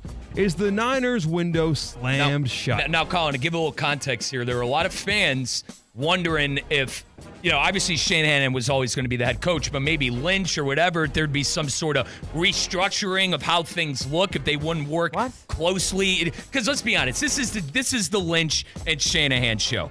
Right? This is the Lynch and Shanahan show. A lot of people thought, hey, with the season going the way it did, maybe they bring another outside voice for these guys. They're gonna continue to run the show. Definitely not. Nobody's thinking that. What serious? There are angry fans. There are a lot of angry fans. There are angry 49er fans that aren't. I mean, dude, you go from Super Bowl to not making the playoffs, Colin. Those are some spoiled fans out there on the West Coast. Are they chalking that up to John Lynch ineptitude or Kyle Shanahan ineptitude, or are they chalking that up to injuries? I would chalk it up to injuries, but you know how some of these fans... That's what everybody is. Colin, you know how these spoiled fan bases are, dude. All right? And McCaffrey had a Achilles tendonitis that came up about 3 days before the season started, and he didn't play for 2 months. They got the bug. It happens to teams. I nonetheless thought it was hysterical that this was even a story. But also, I think it is worth talking about the question I asked, is that window shut? Can the Niners win a championship with what? They're probably in a one more year situation unless they do some excellent roster building. But with the guys they currently have in that building, health, everything together, Niners are still a pretty formidable opponent based on everything they have at their disposal. They're good at drafting. They're good at developing. Probably another year, and then see what happens. Now you got to make a decision with Purdy. Every time Purdy goes out there, you get more and more nervous about giving him $60 million. But it's one of those injury bug years. Right. It's hard to grade him when he's been the one available and everybody else hasn't. Yep. So I don't think anybody should go there. You have to run it back. There is absolutely no reason that they should shift from anybody in that building immediately. Spoiled Niner fans. It's hysterical. Number 3. Number 3. Well, the University of Miami, they fired the defensive coordinator Lance Guidry today after late season defensive woes effectively cost the Hurricanes a chance to play for a conference championship and make the playoff. Can the Hurricanes compete at a national level next year? You need to figure out what you're going to do at quarterback. You're going to need to figure out what you're going to do defensively, and then you need to win a bunch of games that you should win, and then maybe we could have a conversation about your ability in the postseason. Because there's a bunch of other ACC teams that are still rebuilding in their own right. Cade Klubnik's coming back to Clemson, so that likely, if I were to call it very early, that conference is going through them. They need a bit of a rebuild here, and they need a bit of a soul search. Is Miami serious about putting all their chips at the center of the table? They did with Ward, it didn't work out. How are they going to adjust now? So I'm not ready to declare that with them. I'm not ready to say that this team is a year in, year out contender. Colin, I'm definitively saying no. They're not going to compete at a national level next year. They had a chance to do a lot of things this year. They had a chance to end the stigmatism of, the Canes have been bad for so long. When are they going to get back to relevance? They had a chance to do that this year with the Heisman Trophy-esque quarterback, and they completely fell on their face for a number of reasons. Number one, obviously, the defense. And I think number two, Mario Cristobal, I think, has a Ryan Day effect. I think he's allergic in coaching in big-ish kind of games, and I also think he's a not good X's and O kind of head coach. And I think that he is living off of that win he had at Ohio State, at Oregon, that happened about 4 or 5 years ago. I still think he's living off of that. I think SMU is going to be better next year. Say what you want. I know no one wants to hear this. Say what you want about SMU. They got that quarterback returning. Klubnik, you mentioned Klubnik and Clemson. Syracuse, I really like what Fran Brown is doing over there with the Orange. The Card, Louisville. It's a giant whirlwind of where these guys are going to be, so it's hard for us to determine what the ACC is going to look like. But I think these teams are, and I understand your point. It's hard to predict the future with the NIL and stuff like that. But I think teams like Louisville, Syracuse, Clemson, and SMU are all going to be better next year, and Miami is losing way too much. And I think there's a huge problem with Mario Cristobal coaching in these games. That's my take on that. All right, number 4. Number 4. College football playoff is back tonight. Boise State versus Penn State, and the rest of the quarterfinal matchups are tomorrow on New Year's Day right here on ESPN 106.3. What's the surprise to the quarterfinal in 2 sentences or less from both of you? Arizona State's going to be in a one-possession game in the fourth quarter. Okay. That's my take. Buckeyes blow. Yeah, I'm buying in. Buckeyes blow out Oregon. Ooh. Well, can't break the rule. There's our 2 takes. That's our 4 at 5. So we'll keep that nice and short. We're going to get to Mike Tannenbaum, the former executive vice president of football operations for the Dolphins, the former general manager for the New York Jets, and the current, liaison to ownership and finding the next head coach of the New York Jets. We'll talk to him about a slew of things coming up next on Russo and Rizzo, ESPN 106.3. What's up, y'all? It's Theo Dorsey, and the holiday season is here. You can give back the gift of golf at the park in West Palm Beach. For every $100 gift card you purchase, the park will donate $10 towards their Christmas For the Path program. If you're looking for the perfect gift for the golfer in your life, or even yourself, now is the time. Enjoy great golf while making the season brighter for kids who need it most. Swing by the park and let's tee up some holiday cheer together. The park is open 7 days a week from 8 a.m. to 9 p.m. You've got so many chances to win big on Hard Rock Bet. Even a small bet can bring in that serious cash. All you need is $1 and a dream. Unbelievable. They've hit the parlay. Let's go! Big payouts for every kind of player. Hard Rock Bet. Roll with us. Get up to $100 back if your first bet doesn't win. Payable and bonus bet up to $100, not a cash offer. Offered by the Seminole Tribe of Florida. Must be 21 plus and physically present in Florida to wager. Terms and conditions apply. Concerned about gambling? Please call 1-888-ADMIT-IT. If you're like me, you're looking for a place to track your fantasy football team through the playoffs. Make Twin Peaks your fantasy headquarters. Whether your fantasy team wins or loses, you still end up a winner with eats, drinks, scenic views, and Twin Peaks 29-degree ice-cold beer. Enjoy some made-from-scratch favorites while taking in all the action. Can't make it in for the game? That's fine. Come for the man-sized $5 happy hour drafts and enjoy select appetizers as well. The ultimate guys lodge for fantasy football is Twin Peaks. I'm Ellie Anajar of Anajar and Levine. Injured in a car crash? Never rush to settle with insurance companies and never settle for just any attorney. Demand Anajar and Levine. Our experienced legal team will fight to win you the maximum compensation you deserve. Call me, Ellie Anajar, for a free consultation and take back control of your life. Call 1-800-747-FREE. That's 1-800-747-3733. In office, West Palm Beach.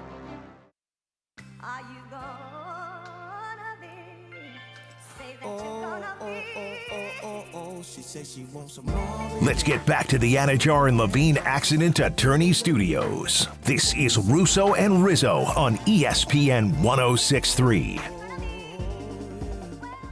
Rolling on here on a December the 31st, New Year's Eve edition of Russo and Rizzo on ESPN 106.3. Colin Russo, Mike Rizzo, Christian Cat helping us out as always, keeping us up over the waves. We got you now till 6 p.m. today with a whole lot going on in sports today, tomorrow. Whole lot of fun to be had, whole lot to talk about. Now let's bring in an expert on certain things NFL style. Mr. Mike Tannenbaum, the former executive vice president of football operations for the Miami Dolphins, former general manager for the New York Jets, was working within the Jets organization for upward of 15 years, joins us now to talk about the NFL. Mr. Tannenbaum, how you doing? How was the holidays treating you, my friend?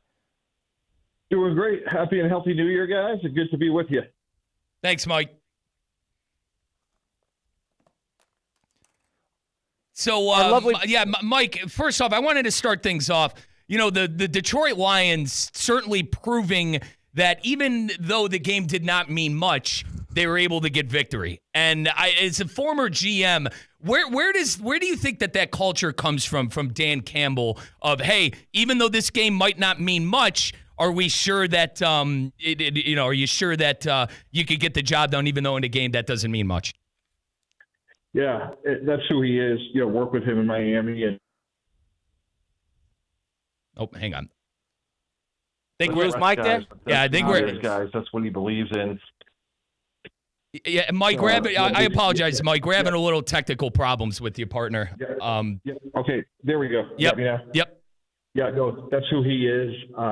He is smart. He is tough. The players love him.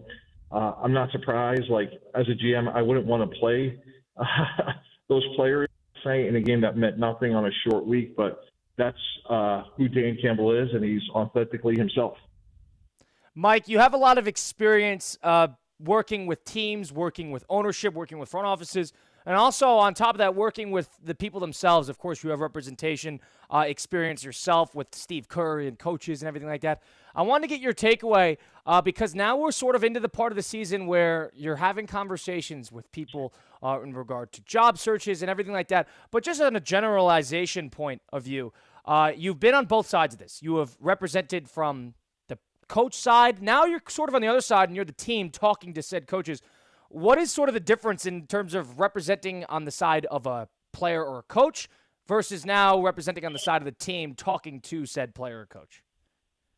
Yeah, I think it's interesting, Colin. It's an interesting discussion. Look, it's always what's best for the franchise, and you want to find a landing spot that's good for everybody. And where you sit gives you a different perspective. As it relates to these coaches coming up, they want a situation like a player where they feel like they have a chance to win. And from an organization standpoint, you want to show why there's a compelling opportunity.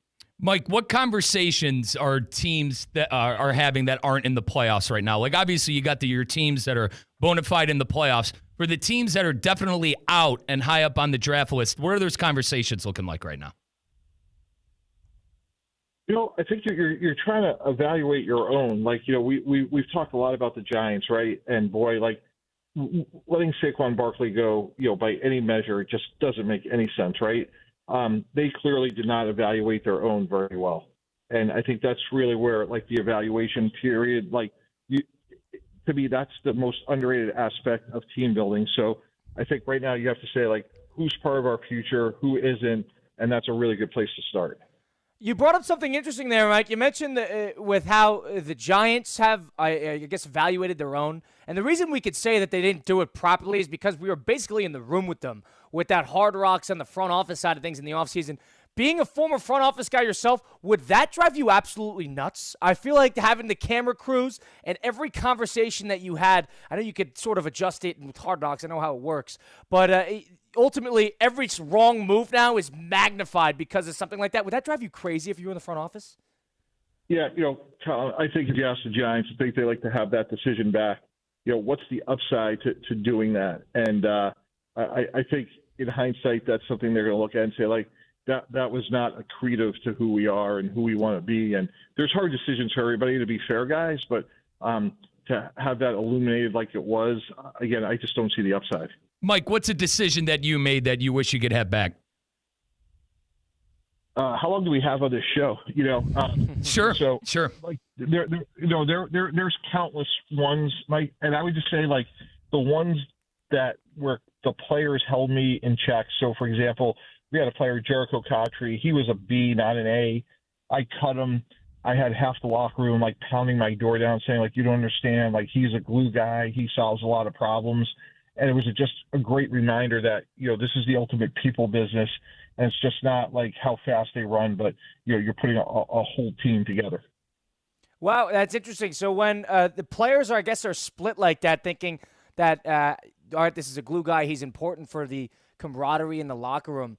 Now, is that something that I guess further into your front office career, that is something that there's a piece for, there's a place for that it's almost like you have to grade it like it is like a on-field attribute, is their ability with like a clubhouse guy in baseball. That probably became something pretty important to you when you're evaluating players, no?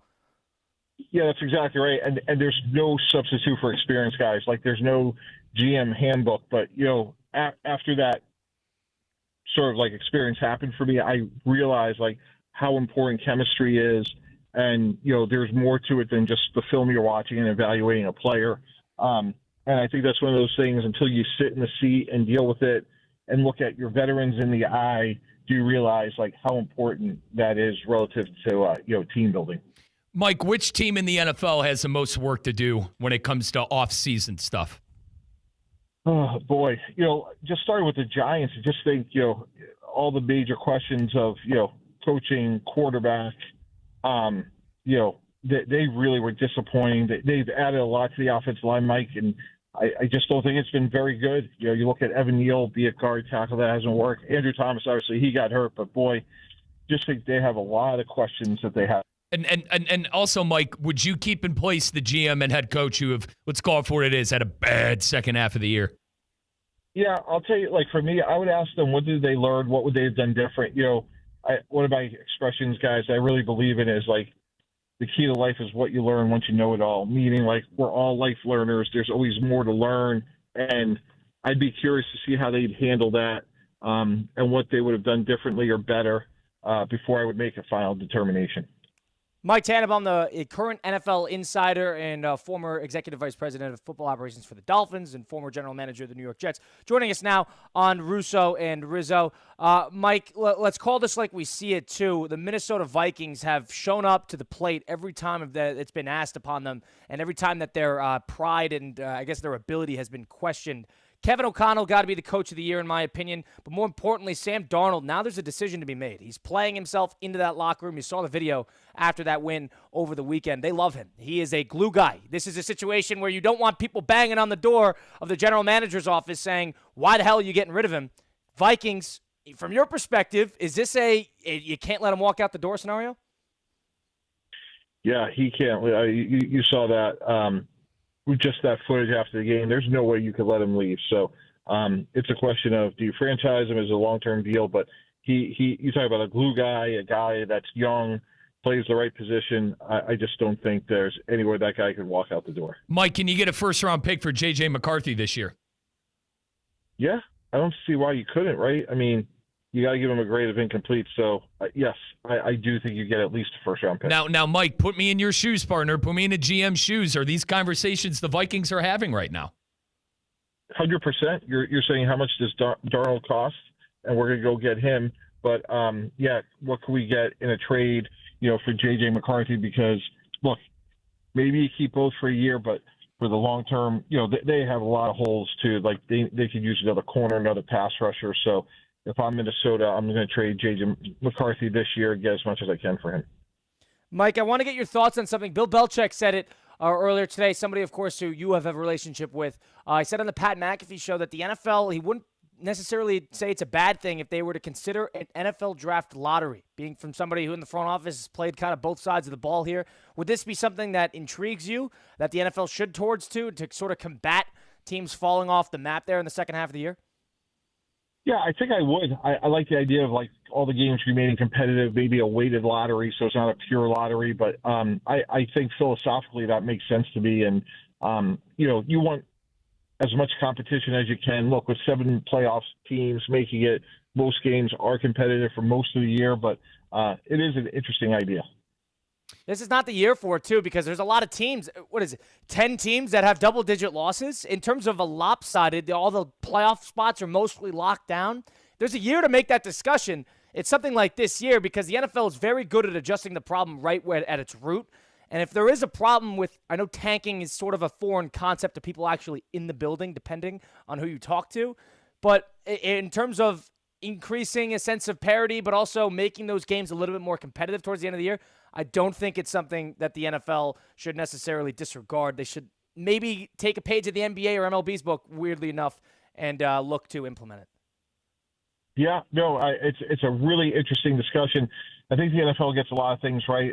Mike Greenberg, Greeny of ESPN, I agree with what he was talking about, 2 guys, which is like the loser of that Lion-Viking game is going to go on the road to Tampa Bay or Atlanta and win 5 more regular season games. That seems unjust as well. Mike, as a former GM, how do you go from a team that's top 5 in the draft to a team that's in the playoffs in 1 year? Better, more consistent quarterback play. We've seen, great turnaround starting with, Jim Harbaugh and the Chargers. The mindset that he's brought, I think that's why he may be coach of the year. Dan Quinn, same thing. Very similar narrative around the Commanders. So those are 2 great coaches and 2 great leaders. You mentioned something interesting there a couple minutes ago, Mike. You said what Greeny was talking about and basically how the loser of this Viking-Lion game is going to be put in a tough spot and going on the road, first round of the playoffs. Are you suggesting that the NFL should reconsider how they seed the playoffs? Do you think that would be to the benefit of the NFL? How do you think that would impact divisions? Could you elaborate further on that? Yeah, to me, what I would do, Colin, is say the top 7 seeds all make the playoffs, sort of how they, the 4 division winners, the next 3 best records. But once the playoffs start, it's reseeded. So this way, for example, Tampa Bay would go to the loser of that Minnesota-Detroit game because, again, to me, you win 14 games, you deserve a home game, in my opinion. So that's how I would do it. Yeah, so, but would it be sort of work backward in terms of the divisions and making sure that there is still a competition because there's 6 games apiece there intra-division? It's sort of the same argument that they're having in college football at the moment. You think that ultimately the NFL doesn't deal with this a whole lot, but you think it's ultimately bad enough that they should adjust this and just make it 1 through 7? Right. No, I totally understand that. I think, again, you win your division, you should be in the playoffs. But, again, that doesn't mean you get a home game. And I think, there's no better example than what's going on this year. So I think you could get your cake and eat it where those division games are meaningful. But, there's also, more of the story, which is how does the rest of the conference do? Yeah. Mike, do you so I've had a lot of buddies reach out to me, specifically Pittsburgh Steelers fans. They're very upset with what's going on with the series. They're calling it football limbo, football purgatory. You're going to win 10, 11 games every single year, but do nothing in the playoffs. How do you fix something like that? Yeah, I think it's about the quarterback, right? Okay.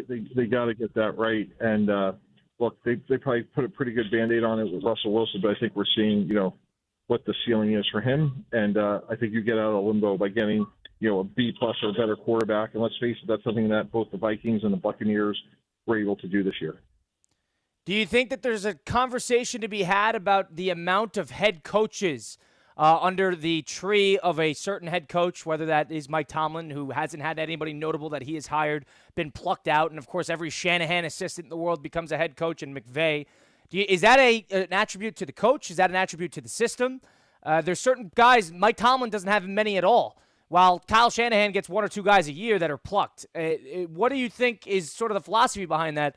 Is that a good thing, a bad thing that coaches sort of, their tree is getting plucked, or is that a reflection of the culture? What do you think that is? Yeah, I think I see that a little bit differently because, you could go to the Belichick tree, and we hired, Eric Mangini, and just because they got hired doesn't mean they're going to be successful. So I think that's, while a lot of those guys have been hired, I would look at the success of the people from that tree. Mike, in your opinion, what's the biggest mistake that some of these teams do when it comes to hiring a head coach? When you define it as, hey, they got to coach the quarterback, like you really need a leader of men, someone that could scale leadership, hire a staff, hold the staff accountable. Obviously, the quarterback position is immensely important, but it's more than one position. And I think the narrative around that one position gets way too much of the credit and the blame. And, you could look at the last couple of years, right? Like Dan Campbell wasn't a quarterback guy. Mike Tomlin, whether you like it or not, he's been, successful for a long period of time. Dan Quinn's defensive guy. That's why, to me, like, you have to look at it way more than just one position. So Mike, off of that, let's fast forward to the Bears here. What do you think the Bears should do? Because the conversation there is you got to find the next guy for Caleb Williams. Yeah, but again, like Dan Quinn is doing great with Jaden Daniels. He hired a really good coach in Cliff Kingsbury, right? But he's a defensive guy, and that model looks pretty good. You look at Mike McDaniel, what he's doing in Seattle. It looks like they're off to a really good start in year one. So I guess my point is you could certainly have your cake and eat it too. Just because Caleb Williams needs a lot of work, which he does, I wouldn't limit the decision to an offensive coach. Mike Tannenbaum joining the program now. Mike, New Year's is upon us, 2025. We know you're a busy guy. Are you a resolution guy, or is that something that is sort of a fallacy in American civilization? Yeah. You are? No. What do you have for us? Yeah. I got to become much more patient, live in the moment, not get caught up in, what's next, and, try to be much more where my feet are, which I am not good at that. Mike, wow, okay. Are you going to be watching the college football playoff? No, I'm going to be going to bed soon because I'm going to be up at 4:30 tomorrow morning making my way to ESPN. So you guys will probably be still up by the time I get up to go to work. And now, are we going to be seeing Bill Belichick in this thing next year? I wouldn't bet against him. I would never bet against him. So yeah, we'll fair point. Yeah, appreciate you joining us, Mike. Enjoy the new year. Best of luck tomorrow. We got a packed couple weeks ahead for you and us as well. Appreciate you giving us the time. Yeah, happy and healthy New Year, guys. Really appreciate it. Thank you. That's Mike Tannenbaum, the former general manager of the New York Jets, current liaison for that current search for the general manager and head coach in that franchise. We continue onward with and close out the program with some Russo and Rizzo and ESPN 106.3.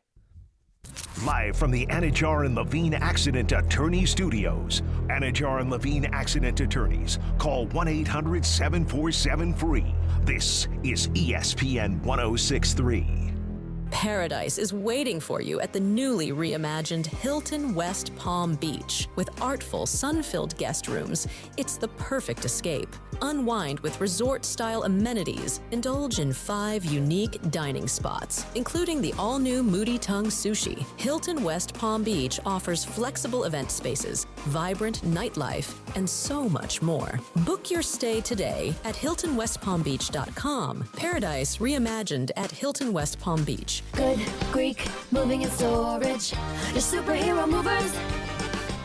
Theo here. EDS is yes. You've heard me say that over and over. So I need you to keep this website in mind too. EDSIsYes.com. For the most trusted AC specialist here in Palm Beach County, EDSIsYes.com. For 24/7 support, EDS is a trained comfort specialist. It's hard to stop a train. There are so many reasons why EDS is yes when it comes to your air conditioning and plumbing. EDSIsYes.com. That's EDSIsYes.com.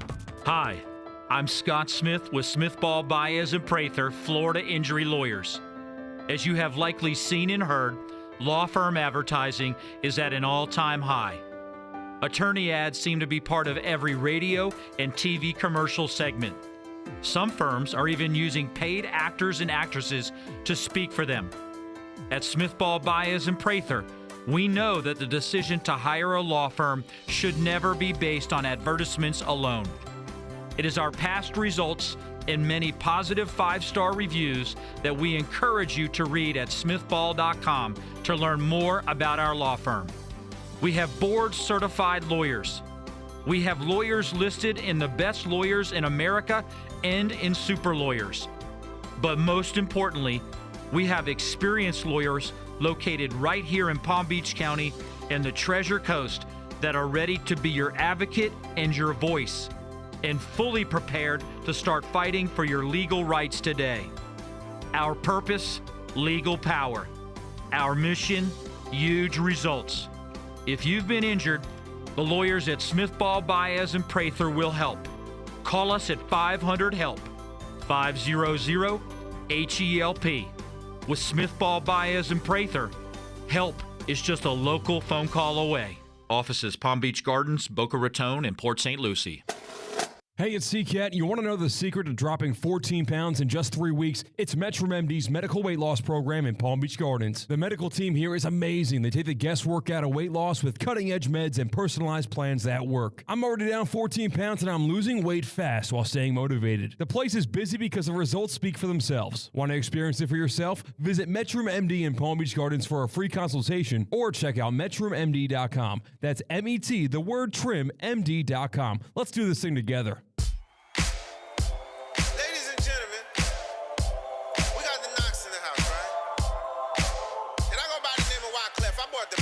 Let's get back to the Anajar and Levine Accident Attorney Studios. This is Russo and Rizzo on ESPN 106.3. Been an accident, car accident, truck accident, suffered a slip and fall, fell on the ice, wherever it may be. My friends Mark Anajar and Glenn Levine at Anajar and Levine Accident Attorneys are here to fight for you. I personally know with Anajar and Levine, they got my back no matter what. They don't charge you unless you win. They work tirelessly to get you the maximum compensation that you deserve. The best in the business for a reason. Why settle for just any attorney? Demand Anajar and Levine today. Don't waste any time getting back what you deserve. All it takes one phone call to take back control of your life. Don't wait. Call for a free consultation today. That's 1-800-747-FREE. That's 1-800-747-3733. Don't waste any time getting back to the top of the line. They're the accident attorneys in the area. Take back control now with Anajar and Levine. Closing out the program here, we'll give our takes because we're not going to be on tomorrow. No local programming in spirit of the new year and all the big games that are coming on the college football side of things. Let's go around the room really quick. Is there going to be a bit of an upset or the top seed? I know Mike's going to say Ohio State, so let's get that out of the way. Right. And out of everybody else, is there going to be an upset, a surprise that we are going to see in the next 4 college football implicating playoff games in the next day? I don't, other than Ohio State beating Oregon, I think it's chalk. I think it's funny I'm saying that Texas is the 5 seed, Arizona State's the 4. I still think Texas is, the quote-unquote chalk there. You think the favorites walking out of Correct. Each game, I think Texas, Georgia. I guess that counts for Ohio State, their favorite. Right, but they're the 8th seed. It's very weird. Texas, Ohio State, Georgia, I think walk away with a win, and same with Penn State. So I guess I'm very chalk, which means that all the dogs are going to win, right, CK? Yeah. I see one blowout tomorrow, and it's not the Texas-Arizona game. It's not the Ohio State-Oregon game. I think Notre Dame finally puts a stop to the narrative that has plagued them the better part of 2 decades. I think Notre Dame might step on the throat of Georgia and not let up. Take the Irish. They're only 1-point dogs. They're going to win by 13. So, Colin, I'm on the absolute other side of the spectrum. We talked to Jonathan Zazzle yesterday. You can go back and listen. I don't see how Notre Dame's going to score against Georgia's defense, but they do have the backup quarterback in there. Stockton isn't Carson Beck. So I could see a world where they're in the game, but man, dude, to stomp on the throat, I just don't see that, Colin. I do not see that for... I think that game is going to be decided by a couple of plays. So I'm on the team of That's going to be a very good game. Notre Dame always plays Georgia pretty well. If people forgot, back in 2019, I know it was a different coach leading that team, but they were in Athens leading at halftime, and it was a good game. So Notre Dame plays this team well, weirdly enough. It's going to be a big-time game for them. I think that's going to be, like I said yesterday, 17-16 written all over it. I mean, I would probably say in favor of Georgia, but Georgia doesn't intimidate you like the Georgia of years past. You know, Georgia in the years past had all All-Americans and a couple pros all over the field. I don't know if they kind of strike the fear into you like they do, like that this year's team does. It was years ago where, Georgia, it was a different ball game. It was a different ball. You were walking into a hornet's nest. I don't know if they inspire that type of fear in teams. I don't think Notre Dame's going to really be frazzled playing them. I question Riley Leonard a little bit too. Is he going to be able to make some plays with his arm? Now, next week tomorrow does start the next week of Punchline Picks. So do you guys we didn't make picks. You don't have to make them We yet. didn't make picks. We'll text in the morning, but do you feel one way about any of these sides in the college football playoff games tomorrow? You know what I'm going to say, Colin. We got burned with the underdogs yesterday. So if we were going to pick a game, I'd pick a game where the favorite would win. I'm sort of on the team of Ohio State beating Oregon as well, since that is sort of on the line of a pick 'em. But I don't necessarily want to put my eggs in the basket of underdogs once again. I think Arizona State's going to be able to score. So I think they're probably being a little – I know they're getting essentially 2 touchdowns. Mm-hmm. So I'd hear it, but we got burned a couple weeks ago. I went in looking at college football, favor on the side of disparity in terms of the teams that are playing. Favor on the side that there is probably one great team and one good team. This is not the NFL. Not every team is as marginally close, more so than advertised. So when in doubt, maybe I'm down to pick a favorite instead of an underdog this week. I think those Ohio State and Georgia lines are done deals. Georgia's a 1-point favorite. The Buckeyes 2.5 right now, but that's why we make it as a collective. I would probably go ahead and lock those in, but I don't trust you. You don't trust Riley Leonard. How about we don't trust Gunnar Stockton? Now I'm gonna take one from your playbook because I was critical on him before the year. I questioned Kirby Smart and some of these SEC road games. I'm gonna trust the coach. I'm gonna trust Kirby Smart over Marcus Freeman. Right, that's fine. I still think it's the same old Notre Dame. I don't think they've beaten anybody of substance, and I think they're going to see a real deal defense for the first time all year. I mean, they beat Texas A&M in their building. They beat the service academies. You thought Navy. Don't yell at me. Don't yell at me too bad. I think A&M stinks. I think A&M stinks. Hold on. You thought Navy was going to walk in there and smack Notre Dame upside the head, and they lost by about 55 points. Hey, I want to remind you we love our troops on this show. We love our troops. Okay, I want to remind you we love our troops on this show, but I think that was a rough one, Mike. Listen, I'm not making excuses here, but I go back to Notre Dame not winning a big game. I go all the way back to like 2012 when they got bamboozled by Alabama. I mean, give me the last time Notre Dame won a game of substance. Yeah, this is like the James Franklin thing all over again. I tell my buddies all the time, my degenerate gambler friends all the time. I tell them all the time, real friends don't let friends take James Franklin in a big game and Notre Dame in the big game. Those are the two rules when you gamble. Maybe. I just think there's an argument to be had. I think Georgia's going to feel Carson Beck more than people want to give him credit for. Beck's had his problems, but they trust Beck to air out the field a little bit. What about no faith in Stockton? No, I don't. People love Gunnar Stockton because he had one capable drive right when he came off the bench. Come on, man. A disaster the rest of the game. I don't know. I think that game is 17-16 written all over it still. It's going to be a defensive turnover. Something will change that game. God. So I'm off that. All right, you're off. You're not taking. Though. So Georgia's off limits. All right, you will take the Buckeyes. I think that would be the one I'd be convinced of. Okay. Because I don't want to bet Texas. I don't want them to win by 2 touchdowns. That's not even a fun bet to chase. Right, and you like. And I'm trying to win personally, but Colin likes rooting for a good game. Fair play. Hold on.